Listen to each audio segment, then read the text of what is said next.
Une découverte étrange dans le lac Huron nous informe qu'il pourrait possiblement contenir les vestiges d'une civilisation entière. Tiens, attendez. Est-ce que ce ne serait pas l'Atlantide? Pas exactement. Mais s'il y a vraiment eu jadis une civilisation sous-marine à cet endroit, elle devait être assez avancée. Il y a environ 10 000 ans, deux petits fragments d'un outil de pierre se sont détachés et sont tombés par terre sans que personne ne s'en aperçoive. Ils sont restés enterrés là pendant des milliers d'années, jusqu'en 2013. Puis des scientifiques ont remonté un petit morceau de boue de la taille d'une brique de lait depuis le fond du lac Huron, à 30 mètres sous la surface. Dans la boue, ils ont trouvé ces deux éclats faits d'obsidienne. Un verre volcanique noir et brillant qui se forme lorsque la lave se refroidit rapidement. Après des tests précis, ils ont réalisé que ces éclats provenaient du centre de l'Oregon, ce qui représente une assez longue distance, environ 4000 km.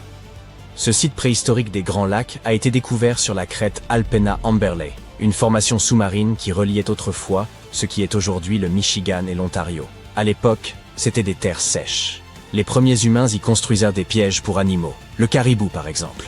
L'ère glaciaire s'éteignait et bientôt, les Grands Lacs commencèrent à se former.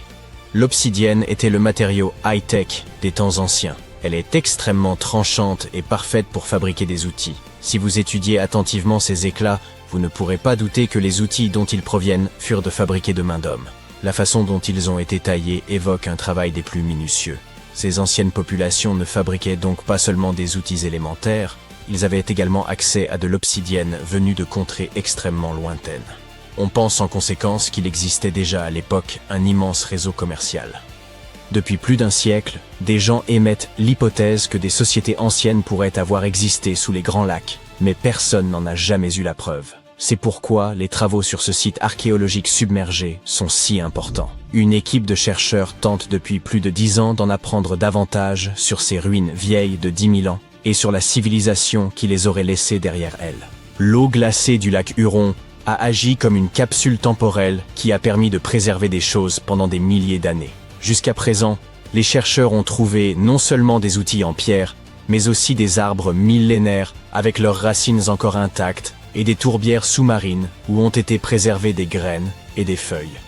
Un peu comme le Pompéi de l'âge de glace, une scène figée dans le temps.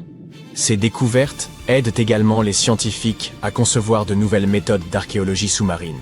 Ils utilisent des sonars, des robots sous-marins et des plongeurs. Il est assez incroyable que les outils qu'ils ont découverts sur la crête Alpena Amberley soient beaucoup plus petits que d'autres outils de la même époque trouvés à proximité. Cela pourrait indiquer qu'un groupe différent de personnes vivait ici et qu'ils avaient leur propre mode de vie. Même les tourbières qu'ils ont trouvées, qui datent d'environ 9500 ans, recèlent des secrets. Elles sont pleines d'aiguilles de pin, de graines et de feuilles qui pourraient nous informer sur l'environnement de l'époque. D'ordinaire, ce genre de choses se décompose rapidement, mais l'eau froide et douce les a préservées.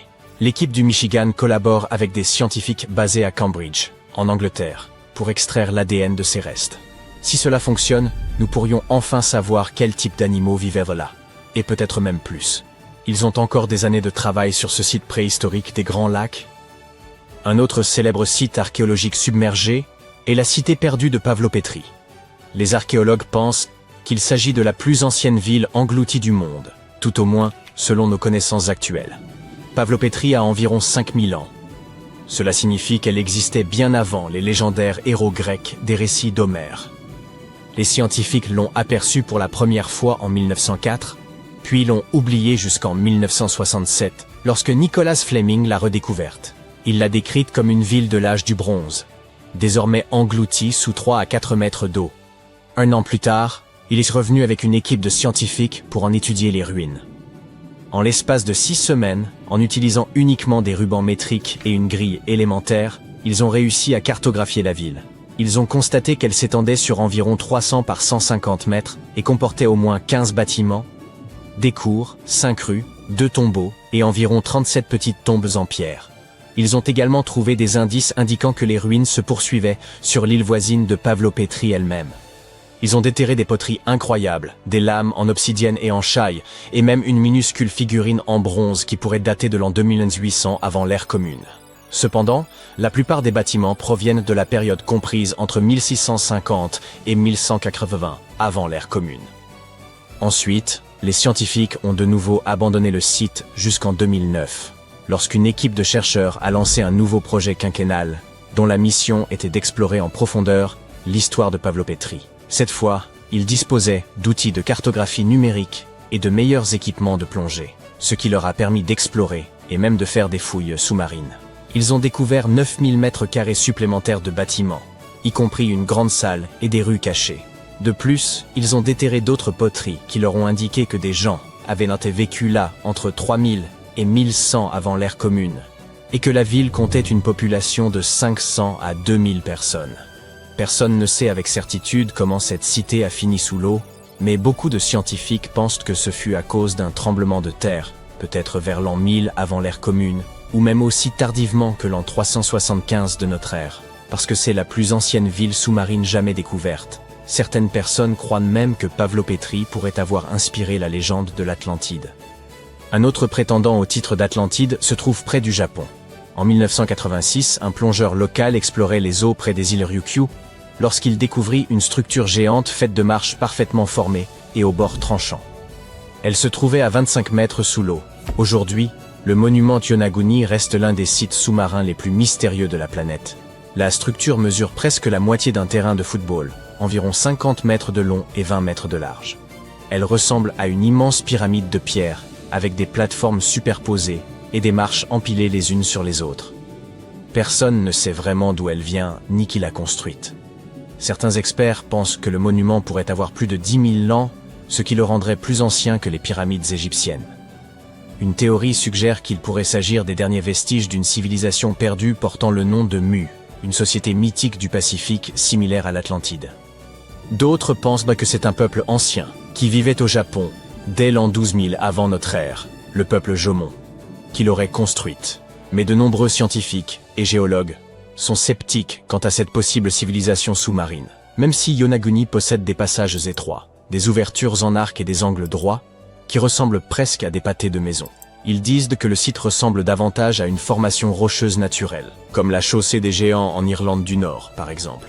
L'ensemble du monument est encore relié à un bloc de substratum rocheux, ce qui signifie qu'il n'a pas été construit pièce à pièce. Et la façon dont les couches de roches sont empilées est probablement liée au tremblement de terre et au mouvement tectonique. Il est situé dans la très active ceinture de feu du Pacifique. Un géologue marin y retournait sans cesse, et à chaque fois, il découvrait quelque chose de nouveau. Il affirme avoir repéré des traces d'outils dans la roche, des symboles gravés sur des faces de pierre, et même des formations rocheuses en forme d'animaux. Il pense que ces sculptures indiquent l'existence d'une culture provenant du continent asiatique. Il a déclaré avoir identifié 10 structures différentes au large de Yonaguni, y compris un château en ruine, un arc de triomphe, 5 temples, et même un énorme stade. Ces bâtiments semblent être reliés par des routes et des canaux, et certaines parties sont même entourées de ce qui ressemble à d'immenses murs de pierre. L'explorateur pense que la ville a au moins 5000 ans. Il se base pour cela sur des stalactites trouvées dans des grottes sous-marines voisines, qui n'ont pu se former qu'après l'inondation des grottes. Ces partisans affirment n'avoir jamais vu un tremblement de terre créer des formes comme celle-ci sous l'eau ou à sa surface. Mais les sceptiques mettent tout cela sur le compte de l'érosion, et insistent sur le fait que ce sont les courants sous-marins et les créatures marines qui ont creusé des trous dans la roche. Si vous souhaitez vous faire votre propre opinion, le site est ouvert aux visiteurs, et c'est assurément une... La cité perdue de l'Atlantide a peut-être enfin été retrouvée. 2 chercheurs travaillaient au large des côtes de Cuba lorsqu'ils ont découvert les ruines de ce qui ressemblait à une ancienne ville submergée. Cela s'est passé il y a environ 20 ans, et pourtant, personne n'en parle plus aujourd'hui. C'est comme si les autorités avaient pris cette information, l'avaient enfermée dans un sous-sol top secret, et avaient décidé que personne n'en saurait jamais davantage. Mais pourquoi? Eh bien, je vais vous le raconter. En 2001, Paulina Zelitsky, une ingénieure maritime, et son mari, Paul Weinzweig, ont été engagés pour explorer les eaux situées au large de la côte occidentale de Cuba. Ils avaient 2 objectifs principaux. Rechercher de vieilles épaves de navires pouvant éventuellement dissimuler des trésors comme de l'or et des bijoux, et localiser des gisements précieux de pétrole et de gaz naturel sous les profondeurs de la mer. Ils utilisaient un sonar, En gros, il s'agit d'un radar qui fonctionne avec le son. Il envoie des ondes sonores sous l'eau, et lorsque ces ondes touchent quelque chose, comme un navire coulé, elles rebondissent. Ce dispositif peut déterminer où se trouve l'objet et à quelle distance, simplement en se basant sur l'écho. Ainsi, le couple explorait le fond marin avec cet instrument, à plus de 650 mètres sous la surface. Et puis, soudainement, ils sont tombés sur quelque chose de bien plus intéressant que de l'or ou du pétrole. Ils ont trouvé des pierres. Pas n'importe quelle pierre. Je parle de pierres énormes, parfaitement arrangées, un peu comme une version miniature de la pyramide de Chichen Itza, ou encore mieux, comme un ensemble de petites pyramides mayas submergées. Voilà ce qu'ils ont vu, ou du moins ce qu'ils pensent avoir vu. Le truc, c'est qu'un sonar ne fonctionne pas comme une caméra. Il n'enregistre pas de vidéo, ni ne prend de vraies photos sous l'eau. Ce qu'il fait, c'est créer des images à partir du son. Et ces images ne sont généralement que des contours ou des formes. Un peu comme une esquisse floue et en noir et blanc. Il vous montre où se trouvent les objets, mais pas exactement à quoi ils ressemblent. Et c'est exactement ce qui s'est passé pour ce couple. L'instrument s'est mis à produire des images de structures en pierre parfaitement ordonnées. Et ça ressemblait vraiment à une espèce de construction urbaine. Je veux dire, le site était trop bien ordonné, trop symétrique pour n'être que des rochers réunis au hasard. Mais c'était trop beau pour être vrai. Cette découverte pourrait radicalement tout changer de ce que nous savons sur les civilisations anciennes du continent américain. Du coup, les scientifiques se sont dit qu'ils ne seraient pas responsables d'annoncer quoi que ce soit, sans trouver d'abord plus de preuves. Et c'est pourquoi ils ont décidé de retourner sur les lieux de la découverte. Cette fois, ils ont envoyé un véhicule sous-marin télécommandé pour réellement voir ce qui se trouvait sous la mer. Vous voyez ? Ce robot était essentiellement un caméraman sous-marin. Et le robot a confirmé la découverte. Il y avait bien quelque chose d'étrange là-dessous.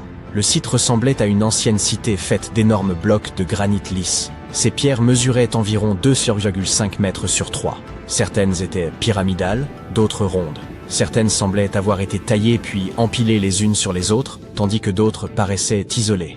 Ensemble, elles semblaient former des couloirs et des contours de pièces. C'était comme de découvrir de grands bâtiments au milieu d'un désert sous-marin.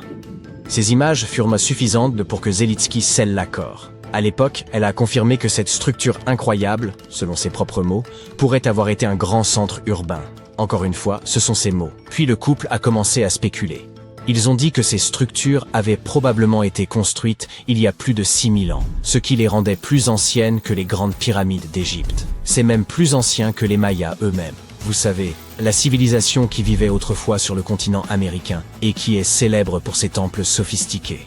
Les recherches ont suggéré que ces structures pouvaient appartenir à une civilisation qui avait vécu là il y a des milliers d'années et dont nous n'avions jamais entendu parler. Cette civilisation supposée avait prospéré sur un pont terrestre de 160 km reliant Cuba à la péninsule du Yucatan au Mexique. Mais un jour, quelque chose de catastrophique s'était produit. Selon leur théorie, les failles terrestres s'étaient déplacées sous la surface, provoquant un tremblement de terre immense. Puis, en un clin d'œil, l'ensemble du pont avait été détruit. La terre avait été engloutie par la mer et s'était retrouvée au fond de l'océan. Et cette civilisation avait disparu. Bien sûr, le lien a vite été fait avec le célèbre mythe de l'Atlantide, et tout ça a complètement captivé les médias. Les sites d'actualité ont à l'époque publié des titres tels que « La cité perdue des Caraïbes enfin découverte » et « L'Atlantide retrouvée à Cuba ». Alors, pouvait-il réellement s'agir de l'Atlantide ? Je veux dire, avait-il trouvé les vestiges de cette civilisation supposément super avancée et disparue ? Difficile à dire. Dès le début, une partie de la communauté scientifique n'a pas adhéré à cette histoire. Tout d'abord, il y a la question de la date. Affirmer que cette civilisation existait à cet endroit il y a au moins 6000 ans n'était tout simplement pas très crédible. Ensuite, des archéologues européens ont soutenu que les pierres qu'ils avaient trouvées, en utilisant leur sonar, pouvaient être du calcaire naturel, et non du granit parfaitement sculpté. Et troisièmement, c'était trop profond. Même avec cette théorie des failles terrestres qui s'ouvrent et engloutissent tout, il est difficile d'expliquer comment une ville entière a pu se retrouver enfouie si profondément dans l'océan. Prenez par exemple Héracléon, en Égypte, une véritable ville portuaire antique submergée. Aujourd'hui, elle se trouve à seulement 6 mètres sous l'eau. Mais cette prétendue Atlantide est située à des profondeurs comprises entre 610 et 750 mètres. Vous voyez à quel point c'est différent, n'est-ce pas ? Les scientifiques pensent qu'il aurait fallu environ 50 000 ans pour que de telles structures en pierre s'enfoncent jusqu'à une telle profondeur. Et, selon les experts, aucune civilisation connue datant de cette époque n'avait la capacité de construire de telles structures. Mais pour Zelitsky, oui, c'était possible. Elle croyait toujours à la théorie des failles pour expliquer comment ce site s'était retrouvé au fond de l'océan si rapidement. Les grands mouvements de plaques tectoniques de la Terre sont généralement suivis par des phénomènes tels que des éruptions volcaniques et des tremblements de terre. Donc, selon elle, un événement puissant était survenu, et l'affaissement de l'île se serait produit très rapidement. Cette théorie du tremblement de terre pourrait également expliquer pourquoi certains des mégalithes présents au fond de la mer semblent ordonnés, tandis que d'autres ne le sont pas. Mais pour réellement prouver tout ça, ils avaient besoin d'un robot spécialement conçu pour descendre une nouvelle fois et prélever des échantillons de roches et de sédiments. De cette manière, ils seraient en mesure de déterminer l'âge des pierres, et peut-être même de trouver des signes de vie humaine, tels que des gravures, des sculptures et des artefacts. Le problème est que percer ces structures n'est pas facile. Elles ressemblent à du granit, et forer du granit aussi profondément sous l'eau est extrêmement difficile. Mais surtout, ils avaient besoin d'argent pour le faire. De beaucoup d'argent. Peut-être n'ont-ils tout simplement jamais obtenu le financement nécessaire. Parce que même avec tout ce battage médiatique initial, on n'a jamais plus entendu parler d'exploration ou d'études sur le sujet. Et cet étrange silence a suscité beaucoup de spéculations. Certains se sont même demandé si l'histoire n'avait pas été intentionnellement étouffée. Comme si les autorités avaient voulu enterrer cette découverte. Comme si cette cité sous-marine avait été construite par une sorte d'être supérieur extraterrestre et qu'on avait voulu nous le cacher. Mais à vrai dire, le meilleur argument selon lequel il s'agissait bien là d'une ville perdue, c'est que la nature n'aurait certainement pas pu construire quelque chose d'aussi symétrique. Les géologues ont essayé de trouver des explications naturelles, ou du moins des exemples similaires dans d'autres parties du monde, mais ils n'ont pas réussi.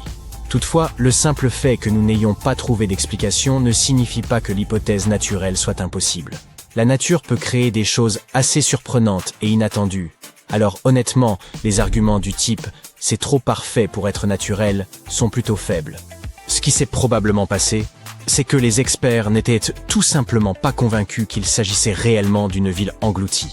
Et c'est probablement la raison pour laquelle personne n'a accepté de financer la suite des recherches. Au fil du temps, l'engouement s'est estompé, l'histoire a disparu, et le site est retombé dans le silence. Et sans données supplémentaires... La fosse des Mariannes est l'endroit le plus profond et probablement le plus mystérieux de la planète. Quoi que cela veuille dire. Des créatures bizarres telles que le poisson pêcheur des profondeurs, le requin lutin et l'exanquiforme, le poisson fantôme ou encore le poisson hachette vivent dans une fosse en forme de croissant dans le Pacifique occidental. 3 personnes seulement sont descendues au fond à bord du Challenger Deep à l'extrémité sud de la fosse des Mariannes. Ici, à une profondeur de près de 3350 mètres, des cheminées laissent échapper du dioxyde de carbone et du soufre liquide. Les volcans de boue entrent en éruption sous une pression 1000 fois supérieure à celle de la surface. Et donc, ce n'est pas un endroit où j'ai envie d'aller, alors au revoir. Retourne là-dedans. D'accord, puisque tu as cliqué, oui, tu es sur le point de visiter des endroits tout aussi mystérieux et effrayants que la fosse des Mariannes. Ton premier arrêt est le Mexique, la péninsule du Yucatan pour être précis. Tu vois ces gouffres sans fond remplis d'eau cristalline? C'est de l'eau de source qui recouvre de l'eau salée provenant de la mer. Ces gouffres sont appelés cénotes. Les Mayas prenaient ces puits naturels pour les portes d'un monde souterrain. Des milliers de cénotes, créés par l'effondrement de la roche calcaire, forment l'un des plus longs systèmes de grottes sous-marines du monde. Tu peux facilement te perdre dans ce réseau enchevêtré et mystique. Bon, il est temps de visiter les Caraïbes. Là-bas, tu devras descendre à une profondeur de près de 2000 mètres pour voir le champ hydrothermal de Van Damme. Les cheminées hydrothermales projettent des jets d'eau boueuse et brûlante dont la température atteint 204 degrés Celsius. C'est presque assez pour cuire une pizza. Ces monticules sont faits de talc, une substance que l'on trouve dans la poudre pour bébé. Le champ hydrothermal de Van Damme est une oasis pour d'étranges espèces. L'une d'entre elles est une sorte d'inquiétante crevette sans yeux. À la place, elles sont équipées de plaques de cellules photosensibles sur leur dos. Cette fois, pas besoin de voyager très loin. Le prochain mystère sur ta liste se trouve aussi dans les Caraïbes. Juste au large des côtes du Belize, il y a un gouffre géant. Il est aussi bleu. Oui, c'est le Grand Trou Bleu. Ce truc fait environ 305 mètres de diamètre et plus de 122 mètres de profondeur. Il y a très longtemps, c'était une grotte, jusqu'à ce que la montée des eaux la remplisse et la fasse s'effondrer sur elle-même. Plus tu descends dans les eaux cristallines du Grand Trou, plus il devient sombre. Tu verras des tonnes de grottes remplies de stalactites, mais n'essaie surtout pas d'y entrer, à moins que tu veuilles te perdre. Une fois que tu as atteint une profondeur de 15 mètres, tu vois l'eau scintiller. C'est la ligne invisible qui sépare la partie supérieure salée du gouffre de l'abîme d'eau douce. Il est temps de sortir de là, qui sait ce que tu pourrais rencontrer dans les profondeurs obscures. Ta prochaine destination est au large de la côte nord-ouest du Pacifique. Près de 500 sources de bulles de méthane ont été découvertes à cet endroit il y a plusieurs années. À cause de ces bulles, les cheminées ont reçu le nom d'écoulement de champagne. C'est vrai que ça sonne mieux que spa de paix. Les scientifiques restent perplexes face à ce phénomène. D'où vient le méthane? De vaches sous-marines? Pourquoi sa température est-elle plus élevée que celle de l'océan qui l'entoure? Et surtout, que se passerait-il si tu réussissais à allumer une allumette quelque part près d'une grande bulle? Le méthane est un gaz hautement inflammable, et mettre le feu à une bulle de méthane, eh bien, tu vois ce que je veux dire. Et maintenant, tu pars pour l'Islande. L'objectif est de plonger dans Silfra, une fissure remplie d'eau pure de glacier. Cette fissure de 63 mètres de profondeur est le seul endroit sous-marin de la planète où tu peux toucher 2 continents en même temps. Plus on s'enfonce, plus l'obscurité règne. Le paysage rocheux a l'air de venir d'un autre monde. Les plongeurs qui osent visiter cet endroit incroyable risquent de voir leur équipement gelé, de souffrir d'hypothermie ou de ne pas survivre du tout. Après tout, la température de l'eau dans la fissure de Silfra est d'environ 2 degrés Celsius toute l'année. Brrr. Ta prochaine destination est l'Écosse. Ok, prépare les cornemuses. Si tu plonges dans le golfe de Corryvreckan, un détroit entre 2 îles, tu verras d'énormes rochers sous-marins et des creux profonds. Ils créent le 3e plus grand tourbillon permanent de la planète, le détroit de Corryvreckan. L'eau se déplace dans le détroit à une vitesse incroyable. Elle heurte les rochers sous-marins et le tout ressemble à une marmite d'eau bouillante. Les vagues produites dans le processus atteignent parfois une hauteur de 5 mètres et on peut toujours entendre le tourbillon qui gronde à 16 km à la ronde. On pense que le détroit de Corryvreckan a avalé des dizaines de marins au cours des siècles. Ils ont été pris au dépourvu par la férocité de ce phénomène naturel qui les a entraînés sous l'eau en un clin d'œil. Ok, assez avec les cornemuses. Tes aventures deviennent de plus en plus extrêmes. Tu te diriges vers l'Antarctique. Là-bas, dans l'océan austral, tu trouveras la plateforme de glace de la mer de Ross. Elle a à peu près la taille de l'Espagne et l'océan en dessous contient autant d'eau que la mer du Nord. Un jour, des scientifiques ont foré jusqu'au fond de cet énorme morceau de glace. Imagine leur étonnement lorsqu'ils ont trouvé de la vie dans ces conditions extrêmes. Les chercheurs ont découvert des dizaines d'espèces mystérieuses inconnues jusqu'alors. Les plus troublantes étaient des poissons qui nageaient à l'envers et des anémones de mer retournées suspendus dans les eaux glaciales. J'espère que les endroits bizarres à la réputation douteuse ne t'effraient pas. Ah, tu es sur le point de visiter le Triangle des Bermudes. Il s'agit d'une zone située entre les Bermudes, la Floride et Porto Rico, où des avions et des bateaux semblent disparaître dans les airs.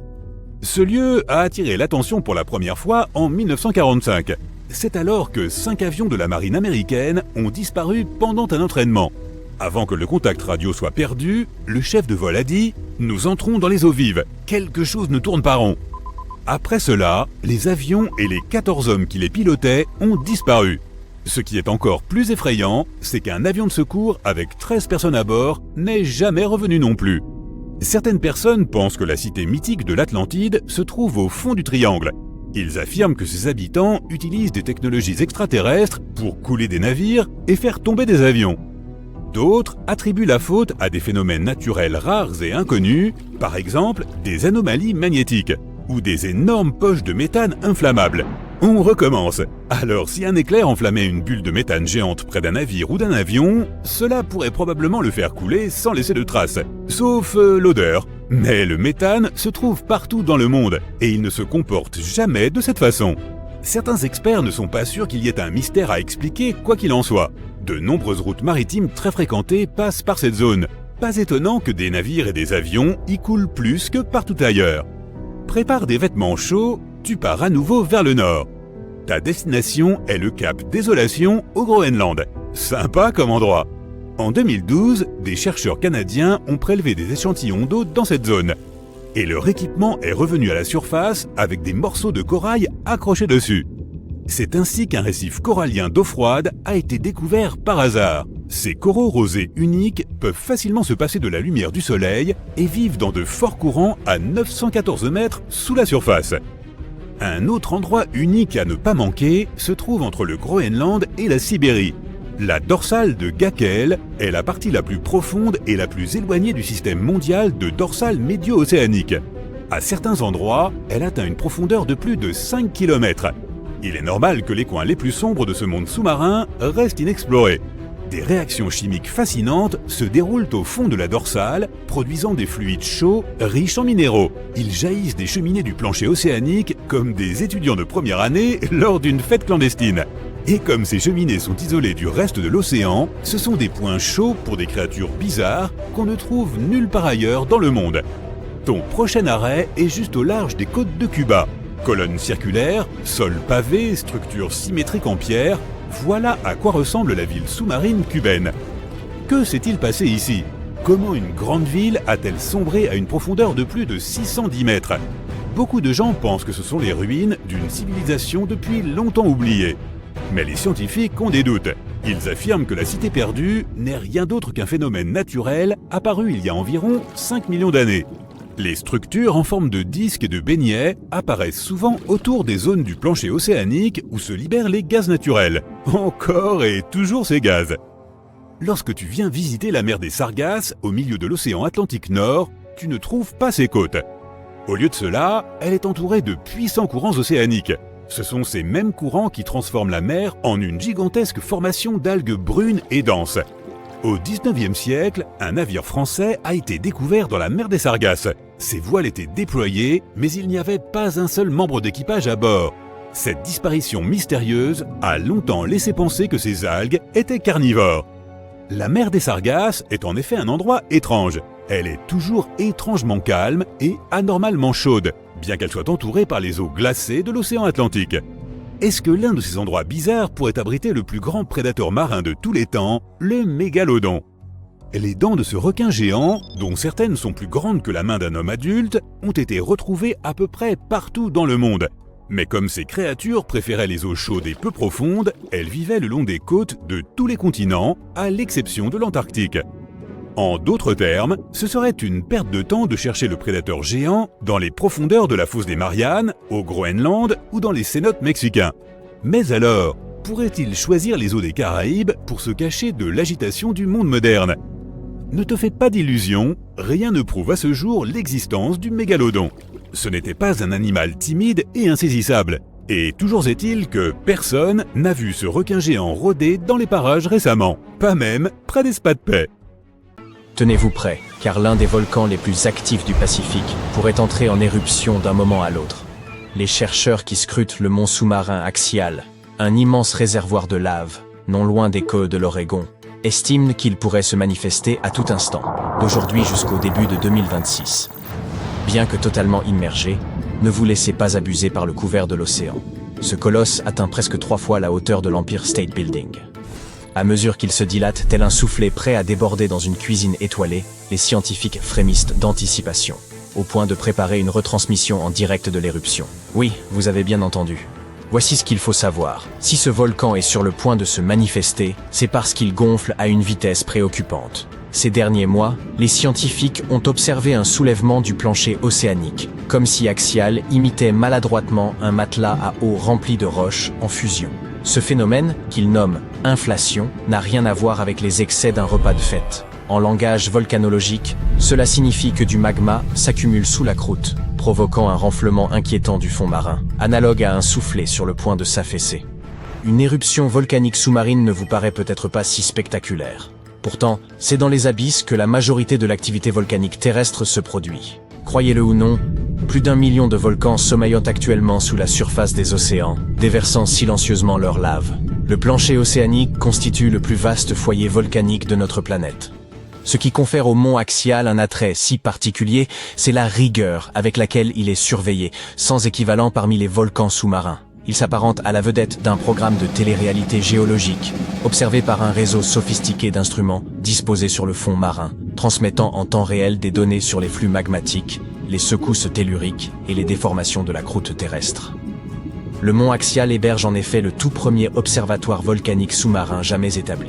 Depuis les années 90, les scientifiques y ont installé des capteurs qui transmettent en continu des informations précises en provenance directe des profondeurs. Nulle part ailleurs une telle surveillance n'a été mise en œuvre, faisant de ce volcan un phénomène de la géologie contemporaine dont les comportements sont observés avec une précision hors du commun.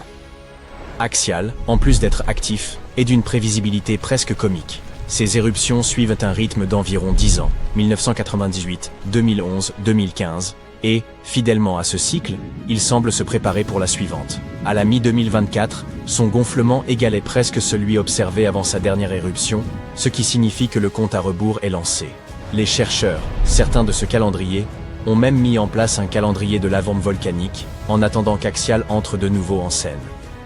Mais attention, le mont sous-marin Axial n'a rien d'un volcan sous-marin banal. Il affiche une allure singulière, une personnalité marquée, et une géologie qui défie les conventions. Là où la plupart des monts sous-marins présentent des silhouettes coniques ou légèrement bombées, celui-ci arbore une caldeira étonnamment rectangulaire, un cratère de 3200 sur 8000 mètres, comme s'il avait été tracé à la règle par un géologue désireux d'en finir avec les courbes. Tandis que ses homologues misent sur des contours arrondis, Axial revendique une esthétique plus avant-gardiste. La caldeira d'Axial est également constellée de fentes, d'évents, de canaux de lave et d'étranges structures en dôme s'élevant à plusieurs centaines de mètres. Le tout compose une sorte de couronne géométrique et fantasque, bien loin du couvre-chef sphérique habituellement associé au volcan. Par ailleurs, l'emplacement du mont Axial représente un véritable carrefour d'intensité géologique. Il est implanté exactement là où deux puissantes dynamiques terrestres se rencontrent. D'une part, il repose sur la ride Juan de Fuca, une chaîne sous-marine née de la séparation progressive de deux plaques tectoniques, à la manière d'une fermeture éclair qui s'ouvre lentement. D'autre part, il surplombe le point chaud de Cobb, une remontée de magma en provenance du manteau profond, qui agit comme une machine à espresso souterraine, injectant de la roche en fusion dans la croûte et alimentant toute une succession de volcans. Pour dire les choses simplement, c'est comme si deux plaques tectoniques, partenaires de danse maladroits, glissaient l'une loin de l'autre pendant que le point chaud de Cobb, tel un DJ souterrain, montait le son en propulsant le magma. Cette double influence génère un réseau de conduits complexes au sein du volcan, où les chambres magmatiques se remplissent, se vident et se déplacent selon des schémas encore mal compris. La rivalité entre l'écartement des plaques et l'afflux de magma confère à Axial une signature géologique unique et explique pourquoi il ne cesse de nous surprendre. Ainsi donc, le sommet d'Axial ne se résume pas à un simple cratère. C'est en réalité en son cœur que le spectacle devient plus étrange encore et, disons-le, nettement plus brûlant. Le volcan abrite des cheminées hydrothermales appelées fumeurs noirs, qui projettent de l'eau à des températures dépassant les 370 degrés Celsius. Il ne s'agit pas d'un simple jacuzzi sous-marin. Ces évents façonnent l'un des milieux les plus extrêmes de la planète, où des organismes déroutants prospèrent dans une obscurité totale et une chaleur suffocante. Dans ces panaches saturés de minéraux vivent de gigantesques vers tubicoles, des crabes, des colonies bactériennes et même des pieuvres. Ces écosystèmes sont totalement indépendants du soleil et de la photosynthèse. On y découvre un monde semblable à un paysage extraterrestre, dissimulé sous les vagues et alimenté par le souffle ardent du volcan. Ces communautés abyssales présentent un intérêt scientifique majeur. Non seulement en raison de leur étrangeté, mais surtout parce qu'elles pourraient ressembler aux tout premiers écosystèmes apparus sur Terre. Certains chercheurs supposent que la vie elle-même aurait émergé dans des environnements hydrothermaux semblables. Il y a plusieurs milliards d'années. Les étudiés pourraient également orienter la recherche de formes de vie sur des lunes glacées comme Europe ou Encelade, où des structures analogues pourraient exister sous la glace. Lorsqu'Axial entre en éruption, se produit un véritable redémarrage naturel. La lave éradique tout sur son passage. Pourtant, quelques mois suffisent pour que la vie reprenne ses droits, démontrant que même dans les environnements les plus hostiles, la demande en immobilier ne faiblit pas. Quant à ceux qui redouteraient tant des tsunamis ou des désastres côtiers, qu'ils se rassurent, les éruptions d'Axial ressemblent davantage à une cuisson lente qu'à une explosion. La pression colossale exercée par l'eau tempère toute violence, brûlante, certes, mais contenue. Le pire qui puisse arriver, c'est que de la lave vienne tapisser le fond marin, et que quelques crabes doivent déménager. Aucun nuage de cendres, aucune détonation spectaculaire ne menace la surface. La lave s'épanche tranquillement et peut parcourir plusieurs kilomètres sous la mer. Pour les scientifiques, cette éruption représente une opportunité précieuse. Comprendre les cycles d'axial pourrait permettre de prédire d'autres éruptions, même sur Terre. De plus, ces écosystèmes étranges donnent des indices sur la survie possible de la vie ailleurs dans l'univers. Pas mal pour un volcan qui semble surtout reposer là, avec sa forme rectangulaire. Pourtant, l'activité du volcan ne passe pas inaperçue. Elle se traduit par des milliers de minuscules séismes chaque jour. Oui, des milliers. Comme si la montagne elle-même gémissait et craquait, prête à éclater. Nous ne sentirons rien, bien sûr. Mais ces secousses aident les chercheurs à suivre les mouvements du magma et à comprendre le cycle éruptif. L'un des éléments les plus fascinants de ce récit, c'est que les scientifiques se préparent à retransmettre en direct la prochaine éruption d'Axial. Imaginez observer en temps réel un volcan sous-marin déversant de la lave fraîche sur le plancher océanique. C'est une place au premier rang pour un feu d'artifice naturel, à près d'un quart de lieue sous les mers. Cette retransmission sera rendue possible grâce à l'initiative des observatoires océaniques, qui gèrent un réseau de câbles à fibres optiques reliant directement les capteurs du mont Axial à la terre ferme. Une sorte de connexion Wi-Fi des grands fonds, prête à diffuser de la roche en fusion en haute définition. Autre fait intrigant, les scientifiques ont remarqué un curieux motif dans les éruptions d'Axial. Les trois plus récentes, en 1988, 2011 et 2015, se sont toutes produites entre janvier et avril, lorsque la Terre commence à s'éloigner du Soleil. Pourquoi cette coïncidence? Il pourrait s'agir de l'influence gravitationnelle de la Lune. En effet, son orbite provoque les marées océaniques qui font varier la pression exercée sur le fond marin, ce qui pourrait pousser la chambre magmatique jusqu'à son point de rupture. Ainsi, la Lune ne serait pas qu'une lumière romantique dans le ciel nocturne, mais aussi la plus subtile des entremetteuses volcaniques. Une certitude demeure. Lorsque l'Axial entrera en éruption, ce sera l'éruption sous-marine la mieux documentée jamais observée. Restez donc attentifs, car ce spectacle naturel vaudra vraiment la peine d'être suivi. Et qui sait, avec un peu de chance, nous aurons même droit à un ASMR d'éruption abyssale. Maintenant, si vous me permettez, je vais rafraîchir le flux en direct comme un fan attendant fébrilement la vente des billets de Taylor Swift. Le lac Michigan est reconnu comme l'un des plus vastes et énigmatiques lacs d'eau douce des États-Unis. Récemment, dans ses profondeurs, les scientifiques ont mis au jour une découverte inexpliquée. D'immenses cratères circulaires éparpillés au fond du lac. Tout a débuté en 2022, lorsqu'une équipe de chercheurs entreprit de cartographier le fond du lac Michigan et d'y rechercher des épaves. Ils s'attendaient à y trouver un paysage typique fait de rochers ou de bancs de sable. Cependant, ce qu'ils ont aperçu sur leur sonar les a laissés sans voix. Des structures circulaires si parfaites qu'elles semblaient presque défier les lois de la nature. Ces formations se trouvent à environ 150 mètres sous la surface, dans des zones où l'eau devient opaque et insondable. Elles sont impressionnantes par leur taille, mesurant entre 90 et 180 mètres de diamètre, avec une profondeur pouvant atteindre 12 mètres. Et il y en a des dizaines, disposées avec une régularité surprenante, évoquant d'étranges empreintes. Mais l'équipe demeure perplexe quant à leur origine. Puis, en août 2024, le mystère s'est encore épaissi. Grâce à un véhicule télécommandé, les chercheurs ont pu examiner ces structures de plus près. Ils ont ainsi recensé une quarantaine de ces formations, totalement inédites dans l'histoire des Grands Lacs. Quelle pourrait être l'origine de ces cratères?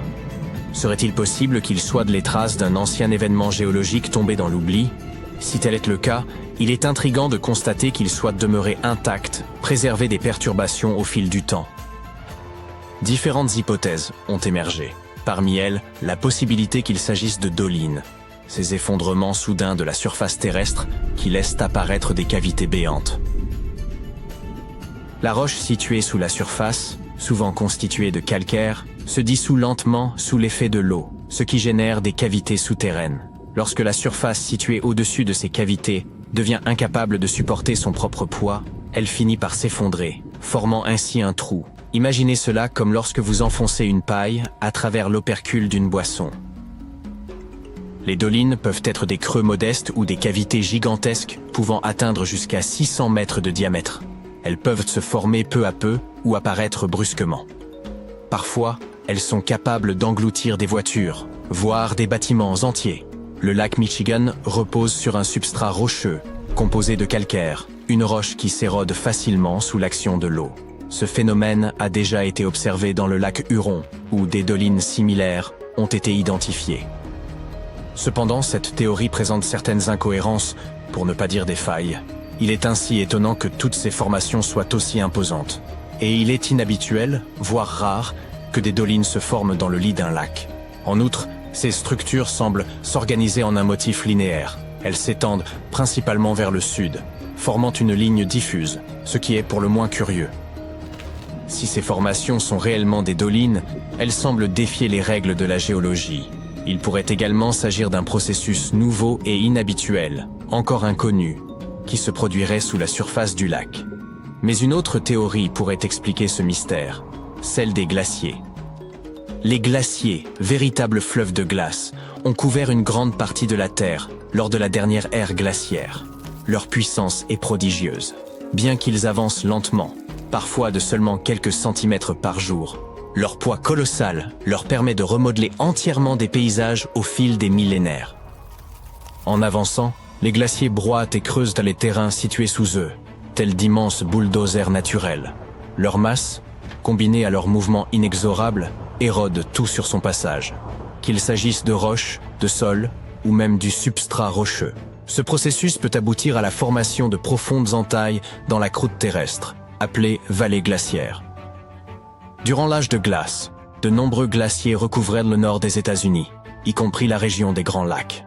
S'ils ont traversé ce qui est aujourd'hui le lac Michigan, il est possible qu'ils aient creusé ces trous profonds. Les glaciers se déplacent généralement de manière relativement rectiligne. En avançant, ils érodent le terrain, mais l'intensité de l'érosion varie en fonction de la nature du substrat rocheux. Par exemple, les zones où la roche est plus tendre ou fracturée sont plus facilement sculptées et comprimées par le glacier, ce qui pourrait expliquer pourquoi certains trous sont plus grands et profonds que d'autres, les substrats rocheux plus durs étant moins affectés. Cependant, cette érosion ne génère généralement que de larges dépressions en forme de croissant, et non de vastes cratères circulaires comme ceux observés dans le lac Michigan. Une fois les glaciers fondus, les grands lacs se sont formés. Si les cratères se sont effectivement le résultat de l'activité glaciaire, il est possible qu'ils aient été submergés, devenant ainsi partie intégrante du lac Michigan. Mais cette théorie reste spéculative et nécessite davantage de preuves. Il existe toutefois une autre dimension à ce mystère. Ces cratères ne sont pas seulement des formations intrigantes. Ils pourraient en réalité renfermer de précieux indices sur les premières formes de vie terrestre. Certaines parties du lac Michigan, notamment les zones sombres, présentent une faible teneur en oxygène.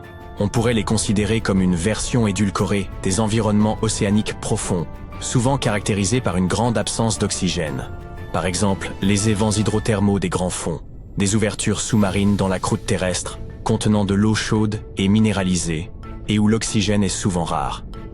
Or, certains organismes prospèrent dans des milieux comme ceux-ci. Par exemple, les Mysidae, de minuscules créatures semblables à des crevettes vivant dans les eaux froides et profondes. Et, à l'image des opossums, elles possèdent une poche pour transporter leurs petits. Ou encore, les Cotoidea des profondeurs, de petits poissons sédentaires qui prospèrent également dans les lacs froids. Ces créatures sont parfaitement adaptées à la vie dans les eaux sombres et restent généralement proches du fond du lac. On compte aussi d'étranges organismes, tels que les moules quagga invasives, qui s'apparentent à des coquillages. Ce sont de petites moules d'eau douce qui se sont répandues jusque dans les grands lacs.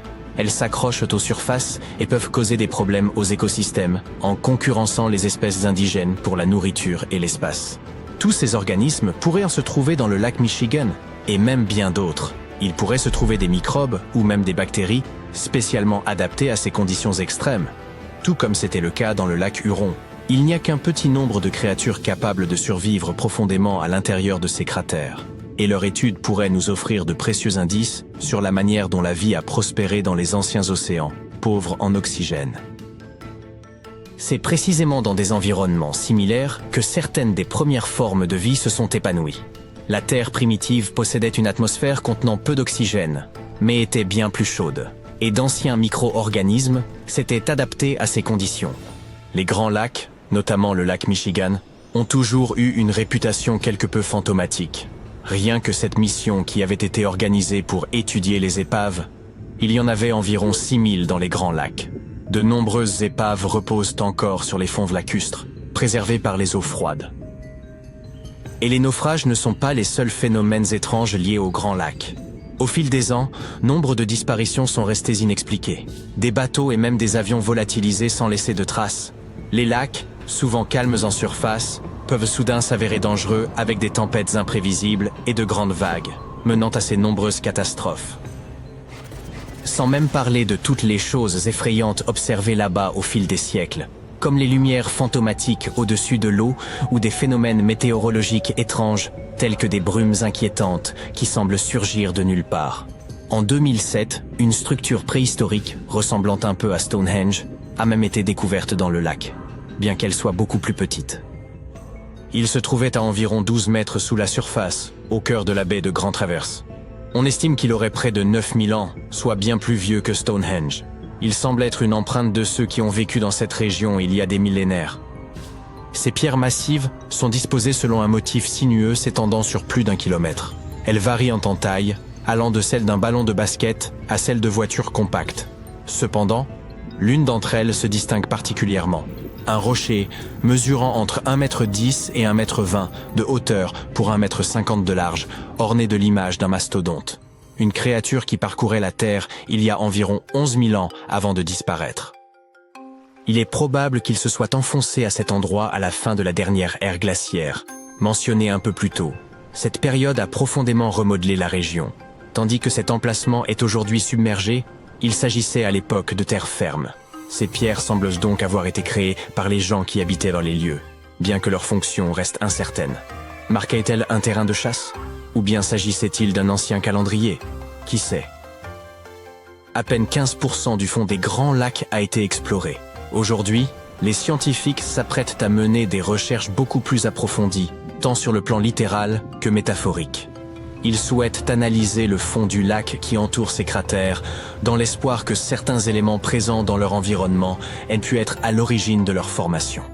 Ils mènent des initiatives telles que le Lakebed 2030, visant à cartographier l'ensemble du paysage sous-marin.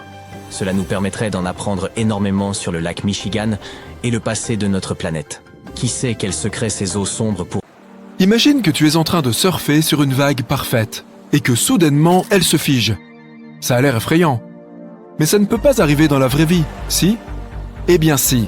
Si tu vas en Antarctique, tu pourras peut-être voir d'incroyables vagues gelées.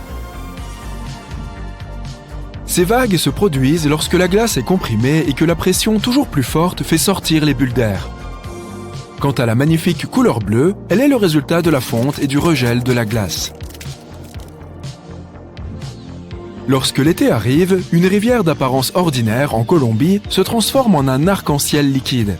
Caño Cristales, souvent considérée comme la plus belle rivière du monde, brille en 5 couleurs: rouge, noir, vert, bleu et jaune.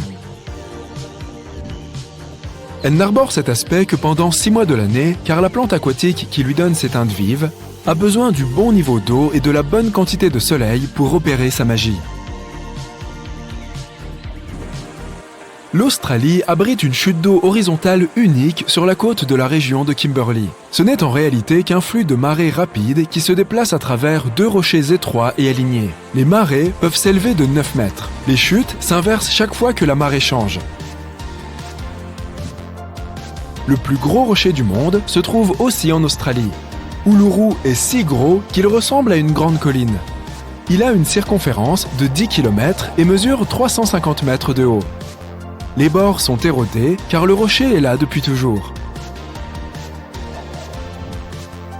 Ces bâtiments en briques debout à 7 étages ont été construits à partir de terres fertiles, de foin et d'eau qui ont été transformés en briques et laissés à cuire au soleil pendant des jours. Les rez-de-chaussée étaient utilisés pour garder le bétail et les céréales, et les niveaux supérieurs étaient des lieux de rencontre et de contemplation du paysage. L'Antelope Canyon, en Arizona, aussi connu sous le nom de « l'endroit où l'eau coule dans la roche », possède 2 sections de canyon fendus. Au fil des années, l'eau qui coule à travers le grès a formé une formation pittoresque comme aucune autre. Si tu as la chance de fouler un jour le sol aride du désert du Namibe, en Namibie, prépare-toi à un décor étrange. Tu verras d'innombrables taches circulaires de 2 à 5 mètres de diamètre. Structurées comme un nid d'abeilles, elles s'étendent sur 2400 km vers l'horizon. Ces taches sont aussi connues sous le nom de cercles de fées. Mais tu pourrais être déçu par l'absence d'explication de ce mystère. Personne ne connaît avec certitude l'origine de ces cercles, même s'il existe de nombreuses théories, de la radioactivité du sol à l'activité des termites des sables. Le mont Haleakala, à Hawaï, est l'un des endroits les plus silencieux du monde. Les gestionnaires du parc national ont failli ne pas trouver de son à mesurer ici. En hawaïen, le nom signifie « maison du soleil ». Il s'est formé grâce à un volcan entré en éruption il y a 1 million d'années. Les coulées de lave se sont accumulées au fil des années et ont formé une montagne. Elle a son propre microclimat qu'il est impossible de prévoir. Il faut presque 1 semaine de bateau depuis l'Afrique du Sud pour se rendre jusqu'à la colonie la plus isolée au monde, baptisée Édimbourg des Sept Mers. Il faut une permission spéciale du gouvernement local pour la visiter en tant que touriste. Environ 300 habitants y vivent tous comme une famille, cultivent leur propre nourriture et gardent leur île impeccablement propre. La forêt du Daintree, en Australie, est la plus ancienne forêt tropicale du monde. Elle existe depuis plus de 100 millions d'années. Daintree abrite des espèces animales uniques, 12 000 types d'insectes différents et environ la moitié de la population de grenouilles, papillons et chauves-souris d'Australie. La forêt tropicale compte aussi approximativement 3000 espèces de plantes. Les roches mouvantes sont appelées ainsi car elles semblent se déplacer sur le lit du lac asséché de Racetrack Playa, dans le parc national de la Vallée de la Mort en Californie. En se déplaçant, les roches laissent derrière elles des traces effrayantes qui ont laissé les scientifiques perplexes. Après tout, certains des blocs rocheux pèsent plus de 300 kg. En plus de cela, certaines traces sont incurvées, tandis que d'autres sont principalement droites, avec des virages inattendus à droite ou à gauche. Mais finalement, les experts de la NASA ont percé le mystère en 2006. Il s'avère qu'en hiver, le lac se remplit d'eau, recouvrant de glace les blocs rocheux du fond. Et comme la glace est assez flottante, les mouvements sous-marins et les vents font bouger les roches sur le fond du lac. Dans leur sillage, elles laissent des traces bizarres que l'on ne voit que lorsque l'eau s'évapore en été. Le lac Maracaibo au Venezuela est souvent surnommé la capitale mondiale de la foudre. Des orages s'y déclenchent 300 jours par an avec un pic en septembre. Il y a parfois jusqu'à 200 éclairs en 1 minute. Cela se produit car l'air frais provenant des Andes environnantes rencontre l'air chaud de la mer des Caraïbes et génère de l'électricité. Certains endroits sur Terre ont moins de gravité que d'autres. La baie d'Hudson, au Canada, par exemple, était autrefois recouverte d'un glacier très épais et très lourd pendant la dernière période glaciaire. La glace avait poussé des tonnes de masse rocheuse vers l'extérieur lorsqu'elle a commencé à fondre. Plus la masse d'un objet est petite, moins il a de gravité. Il faudra encore 5000 ans pour que la Terre reprenne sa forme initiale à cet endroit. En attendant, tu pèseras toujours moins ici que partout ailleurs dans le monde.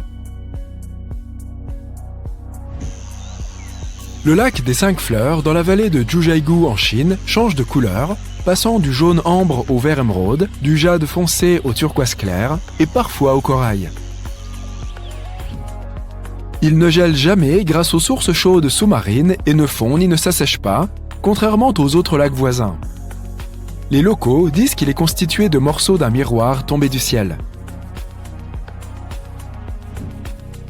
La vallée environnante présente des reliefs karstiques coniques étroits et des chutes d'eau spectaculaires et abrite environ 140 espèces d'oiseaux et des pandas géants, ainsi que d'autres espèces végétales et animales menacées.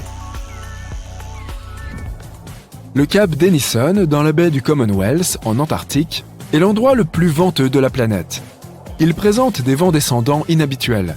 Il se forme à cause de la forme en dôme du continent et du climat toujours froid. Ces vents sont si rapides et forts qu'ils dérèglent les instruments de mesure et les mâts auxquels ils sont attachés. La vitesse record à ce jour est de 322 km/h. Le désert du Sahara, qui occupe 10% de la superficie du continent africain, est extrêmement chaud et sec. C'est pourquoi c'est l'un des endroits où le ciel est le plus clair. Il n'y a presque jamais de nuages. Ce facteur, couplé à l'éloignement de toute civilisation, en fait l'un des meilleurs spots pour observer les étoiles. Au Danemark, les gens sont assez régulièrement témoins d'un étrange phénomène appelé soleil noir. Et c'est encore plus bizarre quand on sait que les oiseaux sont à l'origine de ce phénomène inhabituel.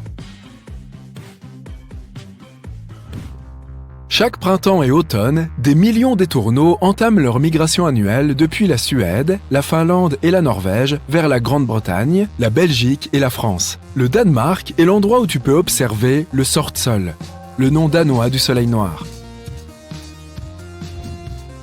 Les oiseaux voyagent en grande volée, ce qui facilite l'échange d'informations et permet de rester au chaud. Avant d'atterrir, ils effectuent des mouvements qui ressemblent à une danse. Mais en fait, ils exécutent différentes formations pour tenter de faire fuir les prédateurs. Et bien que les oiseaux volent selon des schémas hautement synchronisés, les gens pensent que l'immense volée change de forme de façon chaotique.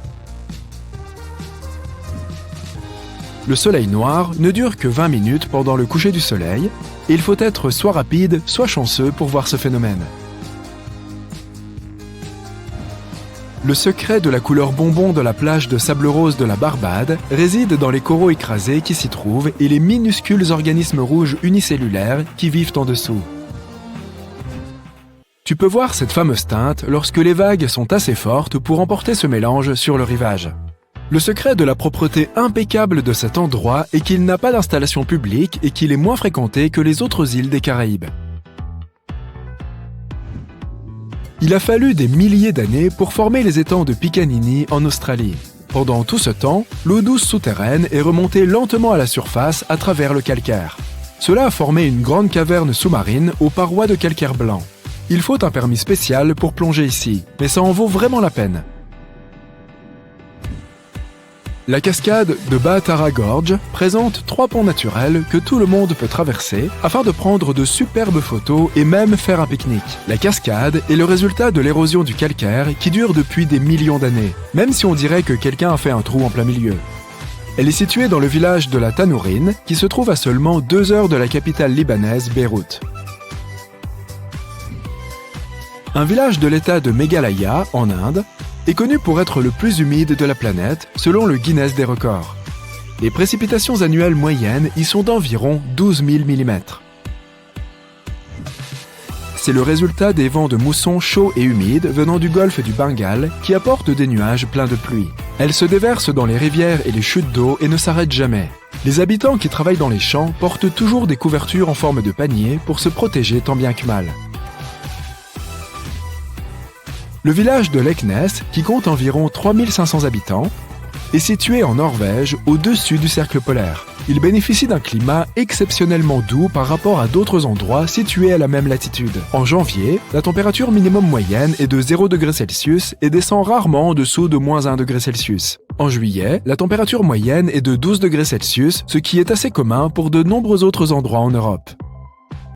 Il y a 360 ans, un immense vaisseau britannique, le London, a explosé dans l'estuaire de la Tamise, coûtant la vie de plus de 300 personnes, parmi lesquelles des marins et leurs proches. Les causes exactes de cette tragédie demeurent incertaines, mais les chercheurs semblent aujourd'hui plus proches que jamais de percer ce mystère. Des plongeurs ont en effet découvert, par hasard, un canon en bronze remarquablement préservé. Enfoui depuis des siècles dans la vase et l'argile, cet objet pourrait bien renfermer les clés de l'énigme. Le London, bâtiment de service édifié pour la marine du Commonwealth d'Angleterre, entama son premier voyage en juin 1656. Il joua ensuite un rôle majeur dans l'histoire britannique. En 1660, il rejoignit le convoi dépêché aux Pays-Bas pour ramener Charles II et le réinstaller sur le trône. 5 ans plus tard, en mars 1665, il appareillait de Chatham et faisait cap sur Hope. De là, l'amiral Sir John Lawson était censé gagner le large. Toutefois, juste avant d'atteindre la bouée de Nowhere, la poudre entreposée dans la Sainte-Barbe explosa soudainement. 25 personnes abritées dans le carrosse du navire survécurent, tandis que plus de 300 marins périrent noyés. Le navire se brisa en 2. Henry Bennett, comte d'Arlington, colporta la rumeur selon laquelle l'accident devait être imputé à une poudre à canon médiocre et bon marché embarquée à bord. Les spécialistes dépêchés sur l'épave conclurent alors que, si les pièces d'artillerie demeuraient récupérables, la coque, elle, était irrémédiablement perdue. Plus tard, en 1669, une tentative de renflouement de quelques canons déclencha un scandale, car on chercha à employer ces trophées pour éponger une dette qui n'avait absolument aucun rapport. En 2005, des plongeurs redécouvrirent l'épave du London. Pour la préserver, les autorités portuaires dévièrent la voie de navigation, et une équipe d'archéologues commença une exploration méthodique du site. Cette relique apporte désormais un éclairage précieux sur l'histoire de la marine anglaise. La visibilité dans l'estuaire de la Tamise peut être épouvantable. Il arrive que l'on ne distingue même pas ce qui se trouve à plus d'un demi-mètre devant soi. L'intervention sur le site s'avère tout aussi éprouvante en raison de marées instables et d'une voie maritime très fréquentée, où d'imposants cargos continuent de circuler sans relâche. Ainsi, lorsque l'émergence d'un canon enfoui dans l'argile fut constatée, cela signifiait que les circonstances devaient être exceptionnellement favorables. Selon les spécialistes, cette pièce, coulée entre 1656 et 1657, daterait de l'époque du Commonwealth et mesurerait environ 2,50 mètres, ce qui en fait un canon de taille moyenne. Elle appartenait à une série conçue sur mesure pour le London et se trouvait autrefois sur le pont inférieur du navire. Tous les affûts du bâtiment étaient uniques, car les canons provenaient de diverses nations et de différentes périodes de l'histoire navale. Les pièces de grand calibre étaient particulièrement rares et d'un coût exorbitant, car elles nécessitaient d'importantes quantités de bronze ou de fer, ainsi qu'un moulage individuel. C'est pourquoi la marine avait coutume de réemployer les canons saisis sur les navires ennemis, les épaves ou d'anciens bâtiments. Cette découverte constitue l'un des indices susceptibles d'éclairer, à terme, le mystère entourant le drame du London. Jusqu'ici, les fouilles ont également mis au jour des chaussures en cuir, des fragments d'instruments, des outils en bois, des cordages et une boussole. Tous ces objets sont autant de pièces d'un vaste puzzle. On ne dispose pas encore de preuves suffisantes pour tirer des conclusions définitives. Mais il semblerait que les pipes et les chandelles puissent avoir constitué des foyers de combustion ayant mené à l'explosion. Des ouvriers ont fait une découverte tout aussi remarquable dans une carrière inondée du sud-est de l'Angleterre, à environ 100 km de Londres. Ils sont tombés sur les restes d'un navire rarissime de l'époque élisabéthaine, retrouvé à plusieurs centaines de mètres de la côte la plus proche. Une telle trouvaille est capitale, car très peu d'embarcations de la fin du XVIe siècle ont traversé les siècles. Son étude pourrait permettre aux chercheurs de mieux comprendre une période charnière, marquant l'essor de l'Angleterre en tant que puissance commerciale européenne. De nos jours, la carrière se situe à environ 300 mètres de la mer, mais au XVIe siècle, elle formait une partie du littoral. Les archéologues supposent que le navire s'est soit échoué sur un promontoire rocheux, soit qu'il a été volontairement abandonné sur place lorsqu'il était devenu trop endommagé pour reprendre la mer. Le navire n'a pas encore été formellement identifié, mais plus d'une centaine de fragments de sa coque ont été analysés, notamment par dendrochronologie. L'étude des cernes a révélé qu'il avait été construit avec du chêne anglais, abattu entre 1558 et 1580. À cette époque, l'Europe du Nord délaissait progressivement la technique de bordage à clin, caractérisée par des planches se chevauchant comme des écailles, pour adopter le style franc-bord, venu de Méditerranée, où les planches, lisses et bord à bord, sont clouées sur une armature interne. Or, ce type de bois, une fois exposé à l'air ou à l'eau, pourrit rapidement. Mais s'il est enfoui sous une couche dense de limon ou de vase dépourvu d'oxygène, il peut se conserver durant des siècles. C'est précisément ce qui a permis à cette épave de survivre. L'équipe a recours au balayage laser et à la photographie pour documenter chaque élément du site. Une fois les recherches achevées, les archéologues prévoient d'ensevelir à nouveau les structures dans les sédiments du lac de Carrière, afin de préserver le navire pour les générations futures. En Norvège, une autre découverte encore plus improbable a eu lieu. Une équipe d'archéologues a mis au jour un navire en plein milieu d'un champ. À proximité se trouve le tertre de Gjellhaugen, un immense monument funéraire érigé par les Vikings. Le propriétaire du champ souhaitait y creuser des tranchées de drainage, mais il devait au préalable faire vérifier l'absence de vestiges importants dans le sous-sol. Les chercheurs ont utilisé un radar géologique haute résolution fixé à un véhicule tracté. Lors du balayage du terrain, ils ont constaté que la zone était jadis recouverte de tertres funéraires, dont au moins 8 n'avaient jamais été répertoriés. Sous l'un d'entre eux, le radar a révélé le contour distinct d'un navire enseveli. À l'époque des Vikings, les bateaux étaient des biens d'une valeur telle qu'ils n'étaient inhumés qu'avec des figures de tout premier plan. En Norvège, seuls 3 enterrements de ce type avaient été mis au jour, et celui-ci est le premier identifié depuis bien longtemps. Les chercheurs estiment que ce bateau remonte à l'époque viking, probablement entre les années 500 et 1000 de notre ère. Le tumulus s'étant tassé au fil des siècles, l'épave repose désormais à moins d'un demi-mètre sous terre, ce qui la rend très accessible. Long d'une vingtaine de mètres, le navire conserve encore certains éléments, tels que la quille et les planches de fond, comme l'a révélé le radar. Les archéologues prévoient de poursuivre leur exploration à l'aide de techniques non invasives, afin d'éviter toute dégradation accidentelle, et n'envisagent une fouille complète qu'en dernier recours. À des milliers de kilomètres de là, dans l'aridité du désert namibien, un mineur en quête de pierres précieuses a fait une découverte extraordinaire, une épave vieille de près de 5 siècles. Alertés, les archéologues ont rapidement établi qu'il pourrait s'agir d'un navire marchand portugais disparu au XVIe siècle, le Bom Jesus, dont la disparition mystérieuse était restée inexpliquée jusqu'alors. Parti de Lisbonne chargé de richesses et en route pour les Indes, le Bom Jesus aurait été pris dans une violente tempête au large de la pointe sud de l'Afrique, avant d'être projeté contre les côtes namibiennes. Le navire se serait alors brisé sur les rochers avant de sombrer. Lors des fouilles, les chercheurs ont retrouvé des fragments de l'épave à la fois éparpillés sur le rivage et enfouis sous une épaisse couche de sable, dont la densité a contribué à leur remarquable préservation.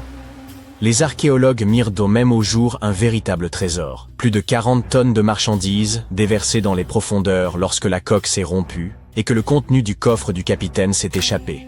Parmi les objets récupérés figuraient des canons, des épées, des étoffes, des instruments de navigation céleste et surtout 1845 lingots de cuivre, de lourds blocs métalliques totalisant entre 16 et 17 tonnes. Les estampilles visibles sur leur surface ont permis d'identifier leur provenance, une richissime compagnie marchande allemande.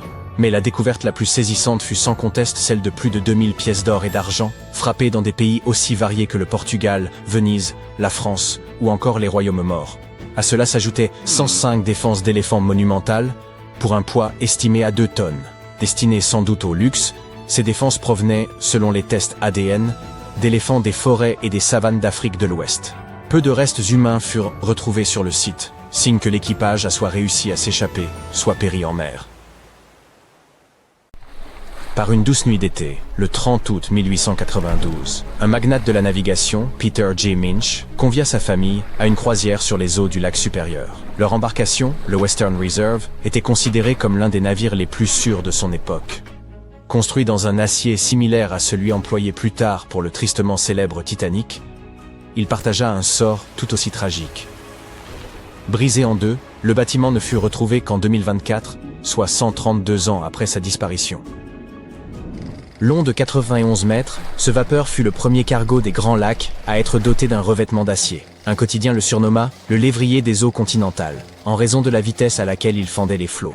Conçu et financé par Peter Minch lui-même, le navire avait été mis à l'eau 2 ans auparavant, dans les chantiers navals de Cleveland. Le soir de sa dernière traversée, le Western Reserve mit le cap sur Two Harbors, dans le Minnesota. Minch était accompagné de 5 membres de sa famille. Son épouse, leurs 2 jeunes enfants, sa belle-sœur ainsi que sa nièce. 22 membres d'équipage se trouvaient également à bord. La traversée du lac Huron se déroula d'abord dans le calme, mais sitôt franchi la baie de Whitefish, le lac devint tumultueux, contraignant l'équipage à jeter l'ancre quelque temps. Plus tard dans la soirée, aux environs de 21h, à leur entrée dans le lac supérieur, une tempête estivale d'une rare violence se leva, accompagnée de rafales impétueuses et de vagues en furie. Puis survint la catastrophe, le navire commença à se disloquer. En moins de 10 minutes, le Western Reserve sombra corps et biens. Tous parvinrent à gagner les canots de sauvetage. La famille Minch, avec quelques marins, prit place à bord du canot en bois. Les 10 autres montèrent dans celui en métal. Mais la fureur des éléments fit immédiatement chavirer le canot métallique, et seuls quelques survivants parvinrent à rejoindre l'autre embarcation. Ce dernier canot dériva durant près de 10 heures. Un vapeur croisa leur route, mais ne perçut ni leurs appels ni leur présence. Vers 7 heures du matin, l'embarcation ne se trouvait plus qu'à 1 kilomètre du rivage, à hauteur de Deer Park, dans le Michigan. Si proche du salut, mais hélas, le canot chavira à son tour, précipitant tous ses occupants dans les eaux glacées du lac. Le seul rescapé fut Harry Stewart, le timonier du navire, âgé de 24 ans. Il parvint à nager plus d'1 kilomètre dans des eaux glacées pour rejoindre la rive, presque inanimé, mais bien vivant. Il déclara par la suite que sa survie ne tenait qu'à la protection offerte par un caban de grosse laine, bien ajusté à son corps. Le Western Reserve resta perdu pendant plus d'1 siècle, jusqu'à ce qu'un duo d'explorateurs obstinés finisse par localiser son épave. Ils consacrèrent plus de 2 ans à sonder inlassablement les eaux au large de la péninsule supérieure du Michigan. Daryl et Dan Hertel y parvinrent à l'aide d'un sonar à balayage latéral, capable d'examiner une bande de 800 mètres de part et d'autre. Un jour, un infime signal apparut à gauche de l'écran. Aussi discret fut-il, Daryl en mesura l'ombre, constata qu'elle atteignait près de 12 mètres de hauteur, et en déduisit qu'il s'agissait sans doute d'un élément de taille. Ils firent demi-tour et dirigèrent leur balayage sur la zone concernée. Ils aperçurent des panneaux de cale ainsi qu'une carcasse évoquant un navire littéralement brisé en deux, l'une des moitiés reposant sur l'autre, dans une position presque impossible. Chaque section mesurait environ 45 mètres, et après en avoir vérifié la largeur, ils comprirent avec certitude qu'ils venaient de retrouver l'illustre Western Reserve. Les historiens demeurent incapables d'expliquer avec certitude pourquoi un bâtiment réputé insubmersible s'est soudainement rompu en son centre, mais plusieurs hypothèses sérieuses sont avancées. L'une d'elles évoque le phénomène de dos d'âne. Lorsqu'un navire chevauche une vague gigantesque, sa proue et sa poupe peuvent se retrouver suspendues, sans appui, exerçant ainsi une contrainte extrême sur la section centrale, qui se courbe alors vers le haut, à l'image d'un bâton que l'on plie en tirant sur ses extrémités. Une autre explication plausible concerne la qualité de l'acier utilisé pour sa construction. À cette époque, l'acier venait remplacer le fer en tant que matériau de choix, mais les procédés de fabrication demeuraient imparfaits. Certaines plaques étaient de médiocre qualité, ce qui aurait pu fragiliser l'ensemble de la structure. Il est aussi envisageable que le navire ait manqué de lest, ce poids destiné à en assurer la stabilité, ou que sa répartition ait été mal pensée. À peine 8 semaines après la catastrophe du Western Reserve, un autre bâtiment conçu à la même époque et façonné à partir de séries semblables de tôles d'acier connut le même sort funeste que son jumeau. Le W.H. Gilshire, vapeur de fret affecté au transport de marchandises entre les ports des Grands Lacs, entreprit ce qui devait être une traversée sans histoire le 26 octobre 1892. Chargé de plus de 3000 tonnes de charbon, le navire quitta le port de Buffalo, en direction de Milwaukee, sous le commandement du capitaine Leeds H. Weeks. Il naviguait avec un équipage de 18 hommes. Le voyage s'annonçait sans encombre et dans l'après-midi du 28 octobre, le navire franchit le détroit de Mackinac avant de pénétrer dans les eaux du lac Michigan. Il était attendu à Milwaukee le 30, mais n'y parvint jamais. Une tempête d'une violence extrême s'abattit les 28 et 29 octobre sur les lacs Michigan et Huron, bouleversant les itinéraires de nombreuses embarcations. Lorsque le temps se calma enfin et que les navires commencèrent à rallier les ports, les premières pièces du drame du W.H. Gilshire furent réunies. Un capitaine, croisant non loin à bord de sa goélette, rapporta avoir aperçu un grand vapeur luttant contre les éléments à quelques 30 km au nord-ouest de l'île de North Manitou, le 28 octobre, aux environs de 20 heures. Le bâtiment paraissait sans défense, sans signe de vie à son bord. Peu après, un autre capitaine découvrit des débris, meubles et fragments d'un pont de navire, dérivant près de l'île de South Manitou. 2 vapeurs supplémentaires repêchèrent des morceaux de la timonerie du W.H. Gilshire dans cette même zone. Il devint alors évident que le cargo avait succombé à la tempête, et hélas, aucun membre de l'équipage ne survécut. Les Grands Lacs constituent depuis longtemps un foyer majeur de naufrages maritimes. Entre 6 000 et 10 000 épaves y ont été recensées depuis le XVIIe siècle. En 1679, le Griffon fut le premier navire européen à y disparaître sans laisser de traces. Parti de Buffalo, dans l'État de New York, à destination de Green Bay, dans le Wisconsin, il avait traversé le lac Erie, la rivière Détroit, le lac Sainte-Claire, puis le lac Huron, avant d'atteindre le lac Michigan. Après avoir accosté à Green Bay, le bâtiment entama son voyage de retour, et ne reparut jamais. En 1975, l'un des naufrages les plus emblématiques survint lorsque le gigantesque minéralier de 222 mètres, le SS Edmund Fitzgerald, sombra dans le lac supérieur, lorsqu'une tempête automnale, initialement prévue bien plus au sud de son itinéraire, remonta brusquement. Un autre cargo, l'Arthur M. Anderson, suivait sa route et resta en contact radio constant avec le capitaine du Fitzgerald, Ernest McSorley. Dans l'après-midi du 10 novembre, des vagues déchaînées s'abattaient sur le pont, et des bourrasques dépassant les 130 km/h secouaient violemment les 2 navires. À 19h20, l'Anderson perdit le contact radio avec le Fitzgerald, qui avait disparu des radars. Aucun signal de détresse ne fut émis. Aucun avertissement ne précéda sa perte. Le gigantesque bâtiment s'était littéralement volatilisé. Par la suite, Les équipes de secours découvrirent l'épave gisant à plus de 160 mètres de profondeur, brisée en 2 vastes segments. Aucun des 29 marins ne survécut et nul ne put témoigner du drame. De telles tragédies peuvent découler de multiples facteurs. Erreurs humaines, pannes techniques ou malheureuses coïncidences. Les grands lacs, vastes étendues d'eaux intérieures, présentent des phénomènes météorologiques comparables à ceux que l'on observe en mer. Ces véritables mers enclavées, nichées au cœur du continent, voient naître des tempêtes d'une puissance redoutable, parfois alimentées par des vents équivalents à ceux d'un ouragan. Ces phénomènes surviennent fréquemment en novembre et décembre, lorsque les eaux, encore tièdes après l'été, rencontrent les premières poussées d'air glacial provenant du Canada. L'écart de température entre air et eau, amplifié par des vents puissants, engendre d'énormes vagues. En outre, la glace se forme plus aisément en eau douce qu'en mer. Cette glace s'accumule rapidement sur les navires, les rendant plus vulnérables, et les équipages doivent péniblement manœuvrer dans les eaux gelées. Les niveaux d'eau sont aussi instables. Les années humides voient se multiplier les tempêtes, ce qui accroît les risques de dommages ou de naufrages.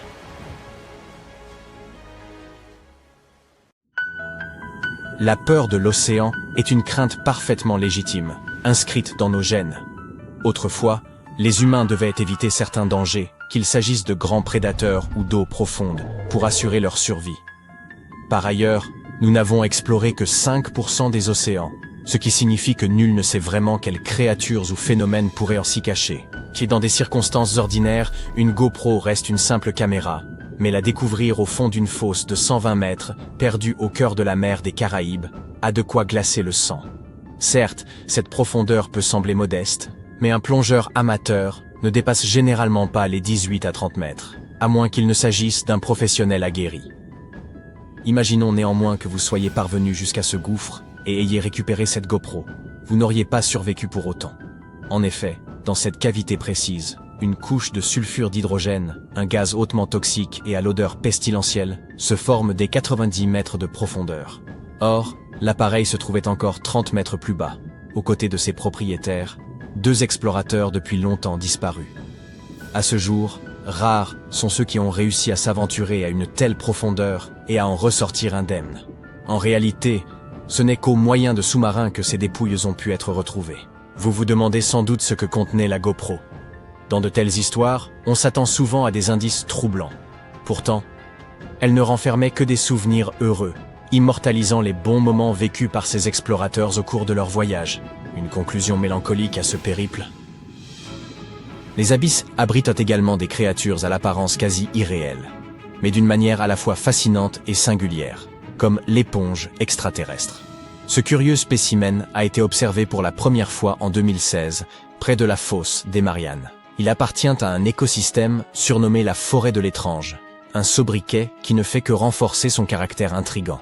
Ce qui le rend encore plus singulier, c'est la présence de 2 petites ouvertures, rappelant des yeux, et lui donnant l'allure d'une créature en train d'épier les alentours. Un autre détail surprenant, son squelette est entièrement composé de verre. Si les cafards vous terrifient, prenez une profonde inspiration avant de poursuivre. Prêt? Bien, car au fond de l'océan, il existe plus de 20 espèces distinctes de grands isopodes, des créatures semblables à des scarabées, pouvant atteindre 36 cm de long. Effrayant, n'est-ce pas? Mais, rassurez-vous, ces animaux ne font qu'arpenter les abysses en quête de nourriture, à moins que vous ne plongiez à plus de 2000 mètres de profondeur, ce qui, comme nous l'avons vu, est irréalisable, vous ne risquez pas d'en croiser. Malgré son nom digne d'un film d'épouvante, le cténophore au ventre sanglant est en réalité une créature fascinante que l'on peut également rencontrer dans les profondeurs marines. Elle évolue entre 250 et 1500 mètres sous la surface, dans les tréfonds de la zone crépusculaire, bien loin des eaux où vous avez l'habitude de barboter. Ce qui rend cette méduse si unique, c'est sa teinte particulière. Dans cette zone où la lumière est presque inexistante, nombre d'espèces adoptent des stratégies d'adaptation, certaines émettant une faible lueur, à l'image de la baudroie, tandis que d'autres optent pour le camouflage. Cette méduse, quant à elle, arbore un rouge profond, rendant son estomac invisible aux autres prédateurs lorsqu'elle digère des proies colorées et bioluminescentes. Elle possède également une rangée de peignes qui diffusent une splendide lumière iridescente, sublime et redoutable. L'homme a lui aussi laissé son empreinte dans cet univers étrange qu'est le fond des océans. Selon l'endroit où vous plongez, vous pourriez tomber sur des fragments de moteurs de fusée ayant servi au programme Apollo.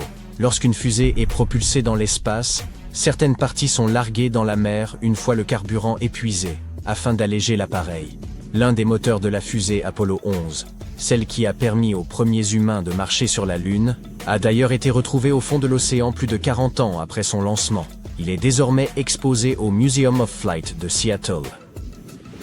Quand l'espace ne vous passionne pas d'inquiétude, il y a aussi de quoi captiver les amateurs de la piste de l'Oregon.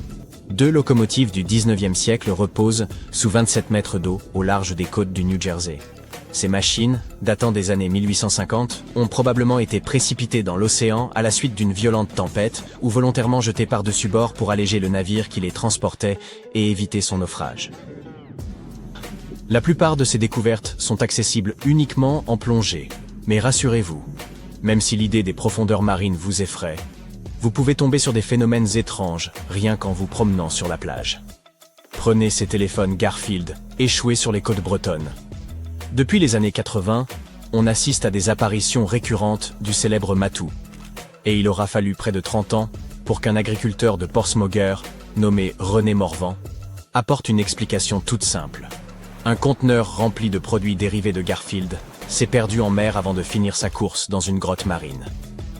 Il y a fort à parier que le sourire figé de ces téléphones continue de hanter les habitants de la région. Tout comme une tempête a révélé le mystère des téléphones Garfield, un autre phénomène similaire a mis au jour des épaves de navires engloutis depuis plus de 6 siècles. Et cette fois, il ne s'agit pas d'un récit à la Titanic, mais d'une intrigue digne de pirates des Caraïbes. Lorsque la tempête a charrié ces vieux navires, les autorités de Césarée ont mis la main sur un véritable trésor comprenant 2000 pièces d'or, ainsi que des pièces d'argent et de bronze, des pierres précieuses et des bijoux. Un butin digne des plus grands récits de pirates. Mais ne vous faites pas d'illusions. Bien que les zones archéologiques sous-marines de la région soient accessibles aux plongeurs, ces richesses sont conservées en lieu sûr, dans un musée. En parlant de pirates, une autre curiosité sommeille sous l'océan. La cité engloutie de Port-Royal, en Jamaïque. En 1692, la ville a été frappée par un séisme dévastateur, suivi d'un tsunami. Un enchaînement catastrophique. Mais la bonne nouvelle, c'est que ce vestige historique peut encore être exploré aujourd'hui, à condition de plonger sous l'eau. Et ce n'est pas la seule ville submergée à travers le monde. On peut également citer Tonis Héracléon, en Égypte, qui repose non pas au fond de l'océan, mais à l'embouchure du Nil. Il y a aussi Baïs, une cité romaine construite au-dessus d'un supervolcan. Vous pourriez penser qu'elle a subi le même sort que Pompéi, mais en réalité, le sol s'est lentement affaissé, précipitant la ville tout entière sous les eaux. Avez-vous déjà entendu parler de ces mystérieux cercles sous-marins ? En 1995, des plongeurs au Japon ont découvert des motifs parfaitement ronds dessinés dans le sable, mesurant 1,80 m de diamètre et évoquant les cercles énigmatiques des récits de science-fiction.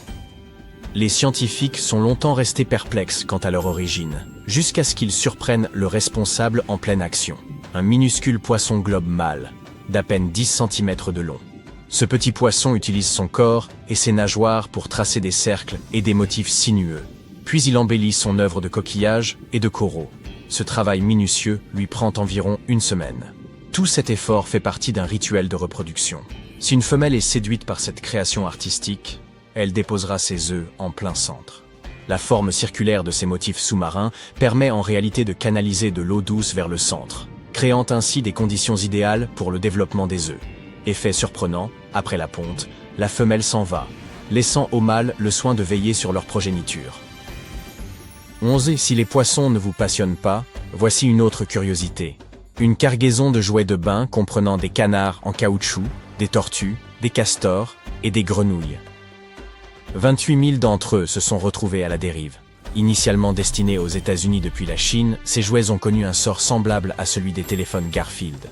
Une tempête survenue en 1992 les a dispersés à travers le Pacifique Nord. Certains ont mis plus d'1 décennie à atteindre le Royaume-Uni en 2007, tandis que d'autres, plus aventureux, ont poursuivi leur périple jusqu'en Australie, en Indonésie, au Chili, à Hawaï et même en Alaska. Avez-vous déjà découvert un objet insolite et Nous sommes en juin 1857. Une tempête violente s'abat sur Gishen Bay en Australie et détruit un navire néerlandais pesant 800 tonnes. Une partie de l'équipage tente de s'échapper dans une petite embarcation, mais seuls 9 des 25 hommes à bord parviennent à survivre. De nombreuses années plus tard, des chercheurs étudiant la ruée vers l'or pensent avoir retrouvé cette épave disparue. Oui, ce navire est lié à l'un des chapitres les plus dramatiques et les plus riches en enjeux de l'histoire australienne. Je veux parler du naufrage du Koning Willem de Tweed, un navire construit en 1840. Cette découverte historique est un événement important, car on considère cette épave comme un véritable trésor dans le monde de l'archéologie sous-marine en Australie. Permettez-moi de vous expliquer pourquoi. Au milieu du 19e siècle, les navires néerlandais transportaient non seulement des marchandises, mais aussi des personnes venues d'Asie qui espéraient commencer une nouvelle vie en Australie. Et ils désiraient tous une chose, trouver de l'or. Oui, ce métal précieux avait été découvert en Australie en 1851. Enfin, tout au moins, officiellement. En réalité, on en découvrit quelques années auparavant, mais disons simplement que les autorités décidèrent alors de garder cette information éloignée des journaux. En tout cas, la grande découverte officielle eut lieu en 1851, lorsqu'un chercheur d'or australien nommé Edward Hammond Hargreaves mena une expédition dans la région de Nouvelle-Galles du Sud, et qu'il choisit de raconter à tout le monde sa belle découverte. Puis tout d'un coup, la ruée vers l'or commença. Les nouvelles se répandent vite. Les gens commencèrent à arriver de partout, Grande-Bretagne, Irlande, Allemagne, Pays-Bas, mais aussi de Chine. On estime qu'à cette époque, environ 20 000 Chinois firent leur chemin vers les champs aurifères du Victoria. En 1861, environ 3% de la population australienne était née dans ce pays d'Asie. La plupart d'entre eux venèrent de la région du sud du Guangdong, qui traversait une période vraiment difficile à l'époque. Ils avaient tout connu, invasions étrangères, inondations massives, graves pénuries alimentaires et ainsi de suite. De nombreuses personnes avaient tout perdu. Leur argent était parti, leurs maisons étaient détruites, et les gens n'avaient plus rien à manger. Ils n'avaient aucune possibilité de sortir de la pauvreté et du malheur qui les frappait. Mais un jour, la rumeur commença à se répandre. Il y avait un gisement d'or quelque part dans un territoire britannique lointain. On disait que des gens du monde entier partaient à l'aventure, que la paix régnait dans ce territoire plein d'opportunités, et que la terre elle-même contenait tout ce dont on pouvait avoir besoin. Un véritable rêve. Peu de temps plus tard, ils surnommèrent ce nouveau monde Xinjin Shan, la nouvelle montagne d'or. Alors, un grand nombre d'entre eux rassemblèrent ce qu'il leur restait et partirent en Australie refaire leur vie. Il y avait la promesse d'un meilleur destin, l'opportunité de sortir des familles entières de la pauvreté. Mais y arriver n'était ni bon marché, ni facile. Ils devaient voyager dans d'immenses navires, et un voyage depuis la province du Guangdong jusqu'à Sydney ou Melbourne prenait environ 3 mois. À un certain moment, les autorités australiennes décidèrent d'imposer une taxe aux arrivants chinois.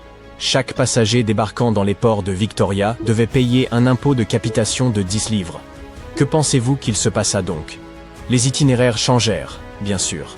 Au lieu d'accoster directement à Victoria, les navires commencèrent à s'arrêter à Robb, une ville située dans la partie sud-est de l'Australie méridionale.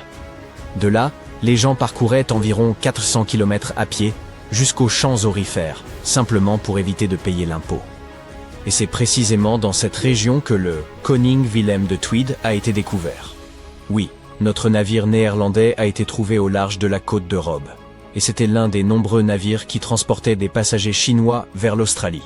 Vous voyez maintenant pourquoi c'est important historiquement, n'est-ce pas? Le 16 juin 1857, il déposa environ 400 personnes en toute sécurité à terre afin qu'elles puissent recommencer leur vie. Le navire lui-même n'a pas eu droit à une fin heureuse. Après ce débarquement, il était censé poursuivre son voyage. Mais alors, une tempête éclata. Le navire dut donc jeter l'ancre et attendre à Gishen Bay. Le temps continua de se détériorer. L'ancre commença à dériver, et au 30e jour de juin, le navire était complètement perdu. Le capitaine, un certain Hendrik Giesen, décida d'agir rapidement. Il prit la décision d'échouer le navire dans l'espoir de sauver à la fois le bâtiment et son équipage. Mais il y avait un problème. Le navire vint s'échouer sur Long Beach, à environ 5 km à l'est de Robb, et il commença à se désintégrer rapidement dans la mer agitée. Le reste de l'histoire est tragique. 16 marins se noyèrent lorsque l'une des embarcations de sauvetage du navire se renversa. Seuls 9 des hommes survécurent. Le capitaine Giesen resta à bord de l'épave. Il finit par atteindre le rivage en s'accrochant à un tonneau. Heureusement, les personnes qui se trouvaient sur la plage réussirent à le tirer des eaux à l'aide d'une corde. Quelques mois plus tard, les objets provenant de l'épave furent vendus à un homme du coin nommé Jacob Chambers pour 225 livres, ce qui représentait une somme d'argent assez conséquente à l'époque.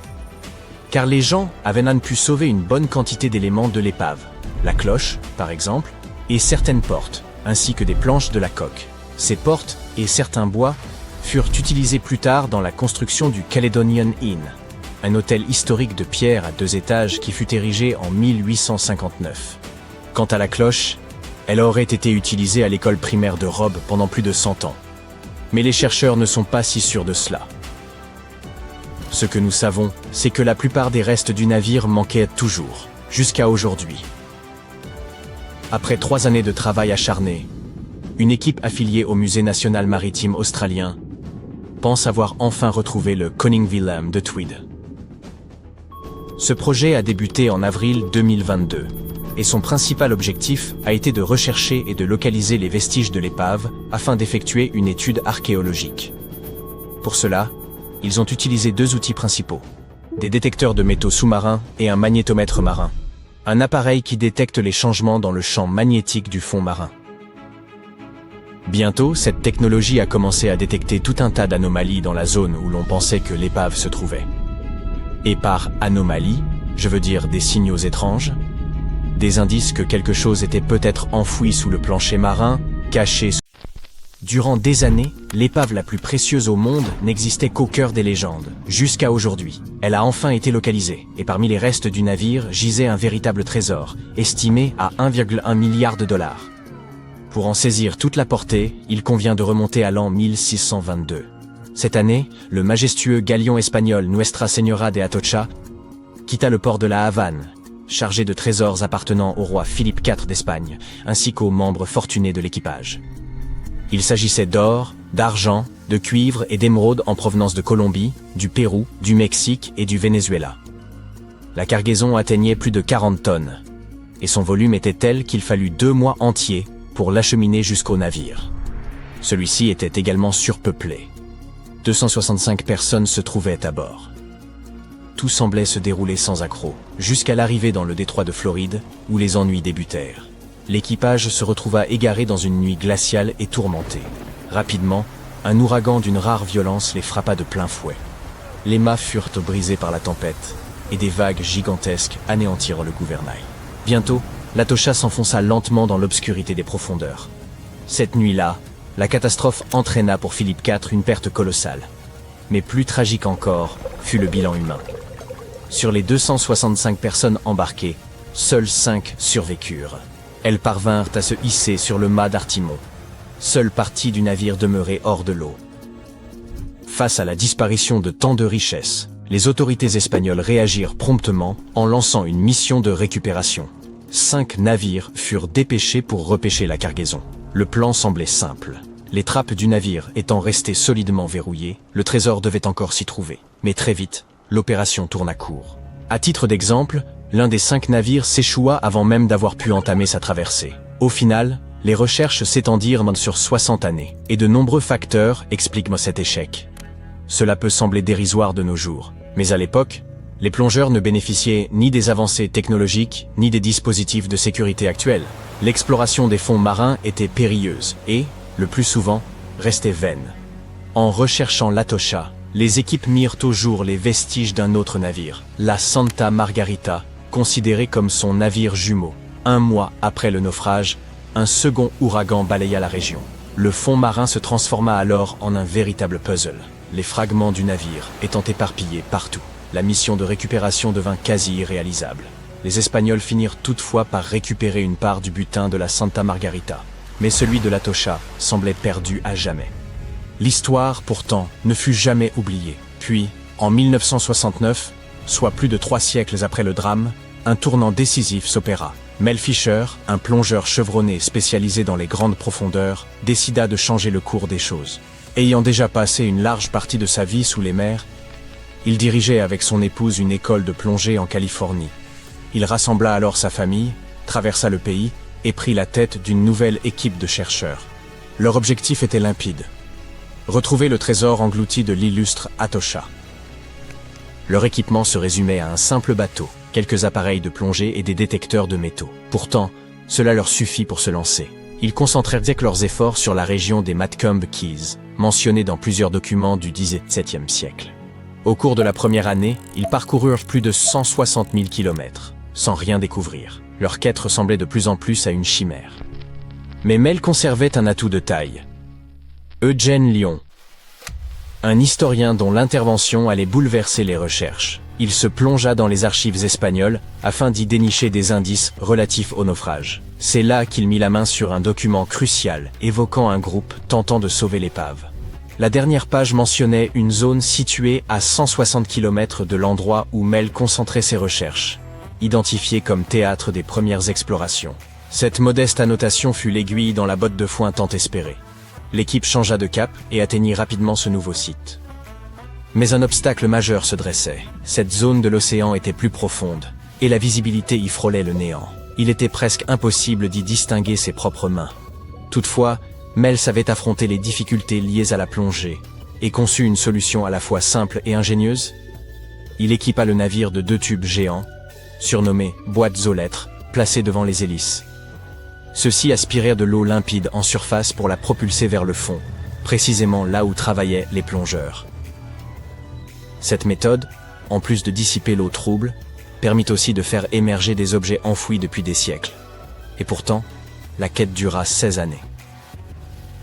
Durant cette longue période, Fisher mit au jour de nombreux objets perdus. Puis, en 1971, une immense ancre fut découverte. C'était le premier véritable indice de la proximité de l'Atocha. Les jours suivants, d'autres artefacts apparurent, des tasses, des épées et même de vieux clous.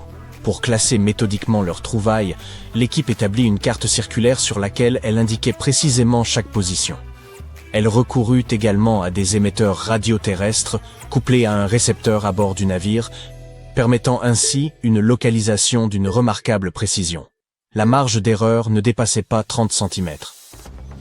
Peu à peu, une ligne se dessina sur la carte, semblant désigner le lieu où reposait le trésor principal de l'Atocha.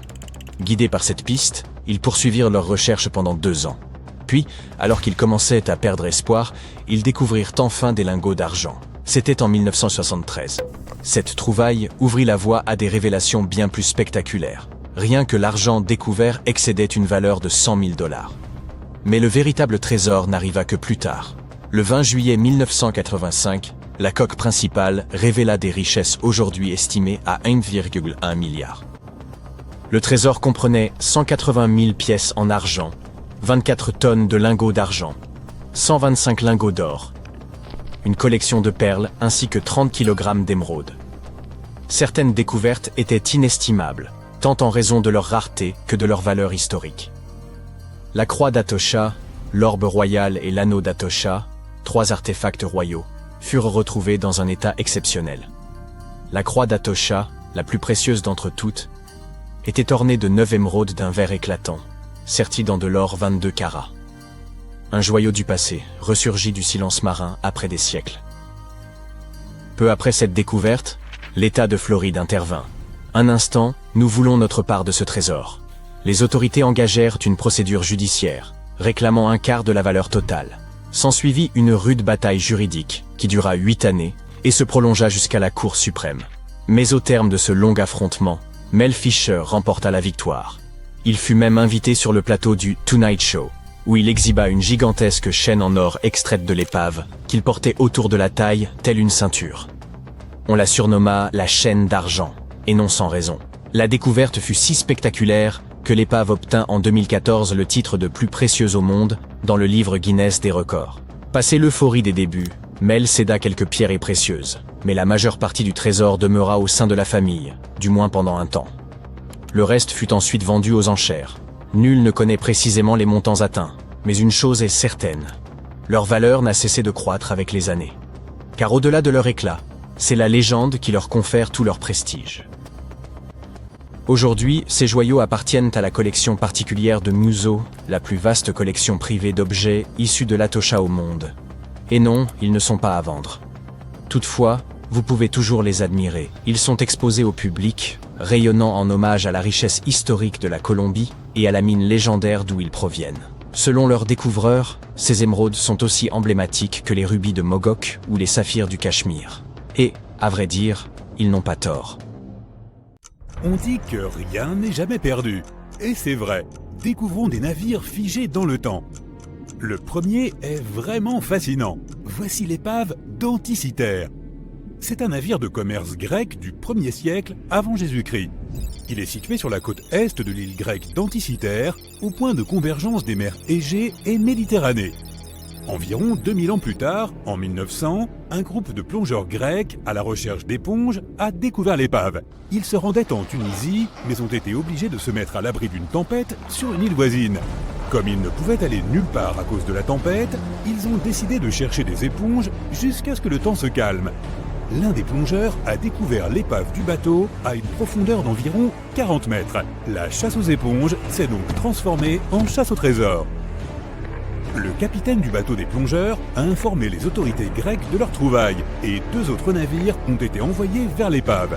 L'opération de récupération a été couronnée de succès et les artefacts se trouvent désormais au Musée national archéologique d'Athènes. Ils comprennent 3 chevaux en marbre, grandeur nature, des bijoux, des pièces de monnaie et des centaines d'œuvres d'art, dont une statue colossale d'Héraclès de 2 mètres de haut.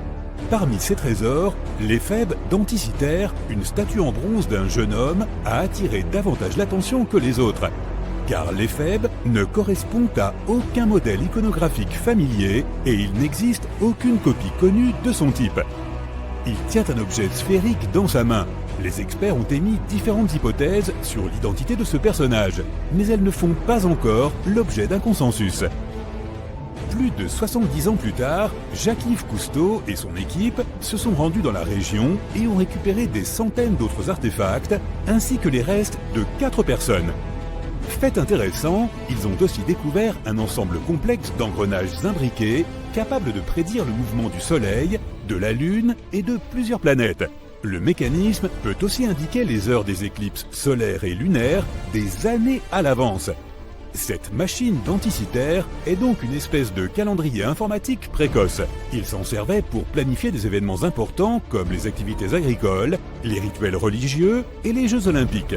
Ces artefacts, trouvés dans l'épave d'Anticythère, font partie des découvertes les plus importantes de l'archéologie moderne. Rien que la machine elle-même a changé notre perception des limites de la technologie antique. Ce mécanisme repose sur une conception sophistiquée et a été fabriqué il y a plus de 1000 ans. Même après toutes ces découvertes étonnantes, les experts pensent que le site de l'épave demeure largement inexploré. C'est surtout à cause de son emplacement et de la configuration des fonds marins sur lesquels repose le navire. L'épave est trop profonde pour les plongeurs en scaphandre autonome, mais trop peu profonde pour utiliser un submersible. Une étude réalisée sur le fond marin en 2012 a révélé la présence d'une 2e épave, environ 245 mètres plus au sud. Il est clair que cette zone a beaucoup à offrir à l'humanité. Mais l'aurions-nous découverte si ces chasseurs d'éponges n'étaient pas allés l'explorer ? Les scientifiques ont trouvé une épave en Antarctique au fond de la mer de Weddell, 107 ans après son naufrage. Le nom du navire était l'Endurance. C'était le navire perdu de l'explorateur Sir Ernest Shackleton. Les scientifiques qui l'ont trouvé des décennies plus tard affirment qu'il faisait partie des plus grandes épaves perdues de tous les temps. C'est pourquoi ils ont filmé toute la découverte. La vidéo montre les restes de l'Endurance et prouve qu'il est encore dans un état remarquable. Il est resté à 3000 mètres de profondeur pendant plus d'1 siècle. Et pourtant, on dirait qu'il a coulé très récemment. L'histoire est la suivante. Le navire a été écrasé par la glace et a coulé en 1915. Shackleton et son équipage ont dû embarquer dans de petits canots de sauvetage. À partir de ce moment-là, la survie a commencé. Shackleton a réussi à mettre son équipage en sécurité. Puis, le navire a coulé. C'est une histoire assez épatante. Mais pourquoi les scientifiques ont-ils accordé tant de valeur à ce navire ? Tout d'abord, l'expédition impériale transantarctique de Shackleton naviguait pour effectuer la première traversée terrestre de l'Antarctique. Oui, l'équipage s'est retrouvé piégé dans la glace, mais l'intention était louable. Deuxièmement, le défi même de trouver l'épave était de taille. La mer de Weddell est presque toujours recouverte d'une épaisse couche de glace, cette même glace qui a fait couler l'Endurance. S'approcher du lieu présumé du naufrage est très difficile, sans parler de la possibilité de mener des recherches. Les experts ont prévu le moment où l'étendue de la glace de l'Antarctique serait la plus mince, grâce aux images satellites. Ils ont également choisi un moment où la météo était en leur faveur pour lancer une expédition. Le docteur John Shears a déclaré qu'ils ont réussi à mener à bien la recherche d'épave la plus difficile au monde en luttant contre une glace en constante évolution, les blizzards et des températures descendant à moins 18 degrés Celsius. Et c'était des conditions plutôt clémentes pour la région. Enfin, regarde comme ces poutres sont bien conservées. On peut même encore lire le nom du navire.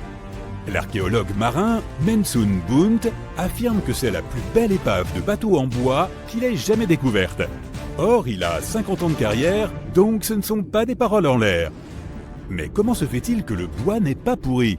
Le docteur Michel Taylor, biologiste polaire des profondeurs, affirme que le bois s'est peu détérioré car les créatures mangeuses de bois ne se trouvent pas dans cette région sans forêt de l'Antarctique. Les ouvriers d'une mine de charbon dans l'est de la Serbie ont découvert 3 épaves de navires qui se trouvaient là depuis au moins 1300 ans. La plus grande provient d'une flotte de l'ancien empire romain. Elle mesure environ 15 mètres de long et a un fond plat. On estime que le navire pouvait transporter un équipage de 30 à 35 personnes. En regardant sa coque, tu peux voir les marques de réparation. Cela nous donne un aperçu de ce qui se passait il y a plus de 1000 ans. Les 2 plus petits navires, quant à eux, correspondent aux descriptions de bateaux utilisés par les groupes slaves pour attaquer la frontière romaine. Ces 2-là ont été découverts sous la boue et l'argile dans le lit d'une ancienne rivière. Apparemment, à cette époque, il y avait une base romaine dans un endroit appelé Viminacium. Il est intéressant de noter que Viminacium était une capitale de province dont la population était estimée à 40 000 habitants au IVe siècle de notre ère. À titre de comparaison, elle était encore plus grande que Pompéi. La mine de charbon de Kostolac recèle bien des trésors. Les archéologues y avaient déjà trouvé des preuves d'une ancienne activité humaine et animale. Ainsi, en 2012, les experts ont trouvé les os d'au moins 5 mammouths laineux, lesquels se sont éteints il y a environ 10 000 ans. Des archéologues canadiens ont retrouvé un navire 150 ans après sa disparition dans les eaux de l'Arctique du Canada. Ce navire marchand s'appelle le HMS Investigator. Il a été acheté en 1848 pour rechercher le bateau de l'explorateur Sir John Franklin qui s'était perdu lors de l'expédition du passage du Nord-Ouest. Le HMS Investigator a donc quitté la Grande-Bretagne en 1850 pour cette opération de sauvetage. L'équipage de l'expédition, dont le capitaine était Robert McClure, a fait appareiller l'Investigator. Il a réalisé que ce qu'il cherchait se trouvait dans la dernière étape du passage du Nord-Ouest, la route maritime à travers l'Amérique du Nord. Mais avant qu'il ne puisse naviguer dans la mer de Beaufort, le navire de 122 tonnes s'est retrouvé à son tour coincé dans l'épaisse glace. L'équipage a passé l'hiver dans le détroit du Prince de Galles. L'été suivant, McClure a de nouveau essayé de naviguer jusqu'à la fin du passage. Mais la glace lui a de nouveau barré la route. Là aussi, l'équipage a été obligé de quitter le navire. Il a dirigé l'équipage vers la baie de Mercy. Ils ont dû y rester jusqu'en 1853, lorsque l'équipage du HMS Resolute les a enfin secourus. Imagine un équipage de 60 personnes qui a dû passer 3 hivers dans l'Arctique sans même savoir s'ils allaient survivre. Plus tard, le navire a été retrouvé, se dressant dans environ 11 mètres d'eau. Il était en très bon état. L'eau de l'Arctique avait empêché le pont extérieur du navire de se détériorer rapidement. On peut clairement voir la silhouette du navire et le bois dont il est fait. De plus, les archéologues ont découvert des artefacts sur la terre ferme laissés par les marins. Ils avaient tout déchargé avant d'abandonner l'Investigator. 3 tombes de marins et une épave de la marine britannique ont également été découvertes dans la région. Il y a un navire qui dérive quelque part dans l'océan sans équipage. La dernière fois que quelqu'un l'a vu, c'était il y a plus de 50 ans. Son histoire rappelle celle du Hollandais volant, un navire condamné à naviguer éternellement et à apporter le désastre à quiconque le voit en mer. du moins selon la légende.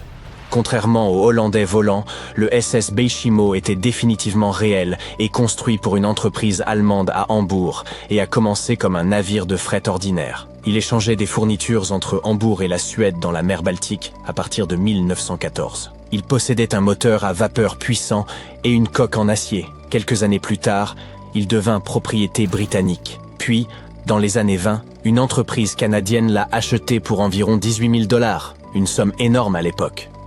Le nouveau propriétaire, la compagnie de la baie d'Hudson, utilisait activement le navire pendant plusieurs années. Il l'envoyait souvent en voyage depuis son port d'attache en Écosse vers la Sibérie, l'Alaska, le Yukon et les territoires du Nord-Ouest. Il traversait également le canal de Panama et même le canal de Suez, avec à bord des pots de fourrure destinés à la vente. Parfois, il transportait également des passagers. Il avait réalisé 9 voyages réussis avant que cette série de chances ne prenne fin. À partir des années 30, le SS Beijimo rencontrerait des problèmes de glace et de tempête. Lorsqu'il s'est retrouvé pris dans la glace pour la première fois en octobre 1931, une partie de l'équipage a réussi à s'échapper vers l'Alaska. 15 des 22 marins ont décidé de rester avec leur navire et d'essayer de le sauver. Ils avaient à bord des fourrures et autres cargaisons précieuses, d'une valeur d'environ 58 000 $. La compagnie leur a envoyé des fournitures pour survivre à l'hiver. Ils ont établi un camp près du navire à l'aide de trappes, de bâches et d'autres matériaux, et ont déchargé la cargaison.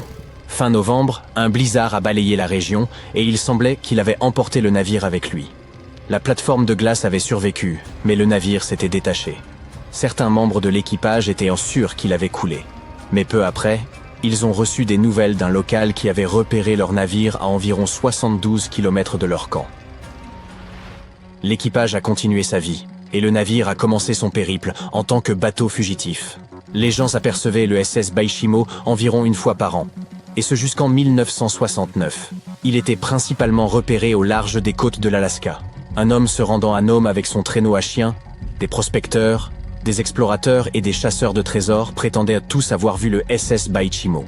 Quelqu'un a tenté de monter à bord et de l'emmener au port, mais s'est retrouvé bloqué dessus pendant des jours en raison d'un temps épouvantable.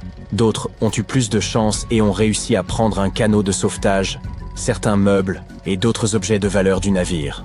Ceux qui se sont approchés du navire ont vu qu'il était endommagé et qu'il manquait l'hélice. Pourtant, il est resté à flot sans équipage pendant au moins 38 ans et est devenu le navire fantôme le plus longtemps en mer de l'histoire. En 2006, les autorités de l'Alaska ont lancé un projet pour résoudre le mystère de ce navire fantôme de l'Arctique et enfin trouver le SS Beijimo, que ce soit encore à la surface ou sous l'eau. Jusqu'à présent, le projet n'a pas réussi. Le SS Beijimo reste l'un des 4000 navires estimés à avoir disparu au large des côtes de l'Alaska. Si la légende du XVIIe siècle ne ment pas, ce navire fantôme pourrait naviguer quelque part le long du Flying Dutchman. Il appartenait à la compagnie néerlandaise des Indes orientales. Son capitaine a réussi l'impossible pour l'époque et a navigué de la Hollande à l'Indonésie en seulement 3 mois. On disait qu'il volait sur la mer et certaines mauvaises langues expliquaient qu'il avait fait un pacte avec les forces du mal pour y parvenir.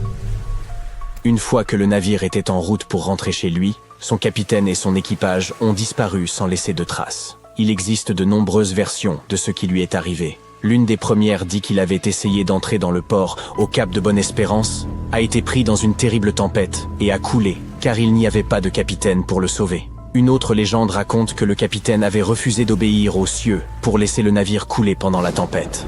Une forme de lumière effrayante a alors frappé le bateau et l'équipage, et il a été ensuite condamné à errer éternellement sans repos. De nombreux marins prétendaient avoir aperçu le Hollandais volant. Le duc d'York, qui devait devenir roi d'Angleterre, mentionna l'avoir vu dans les eaux australiennes. Juste après avoir repéré le navire, l'homme qui l'avait vu en premier tomba du haut du mât et ne survécut pas. Il y eut d'autres rencontres avec ce navire légendaire jusqu'au milieu du XXe siècle. Les navires faisaient presque collision avec lui alors que le Hollandais volant surgissait de nulle part. Les scientifiques ont une explication plus logique pour ce mystère. La Fata Morgana. À ne pas confondre avec Hakuna Matata. Lorsque vous êtes en mer par une chaude journée et que l'air semble onduler, cela ressemble à ce que l'on voit sur la route lors d'une journée d'été brûlante. Cela est dû à ce que l'on appelle la réfraction atmosphérique. Lorsque la lumière traverse différentes couches d'air ayant différentes températures et densités, elle se courbe et se tord.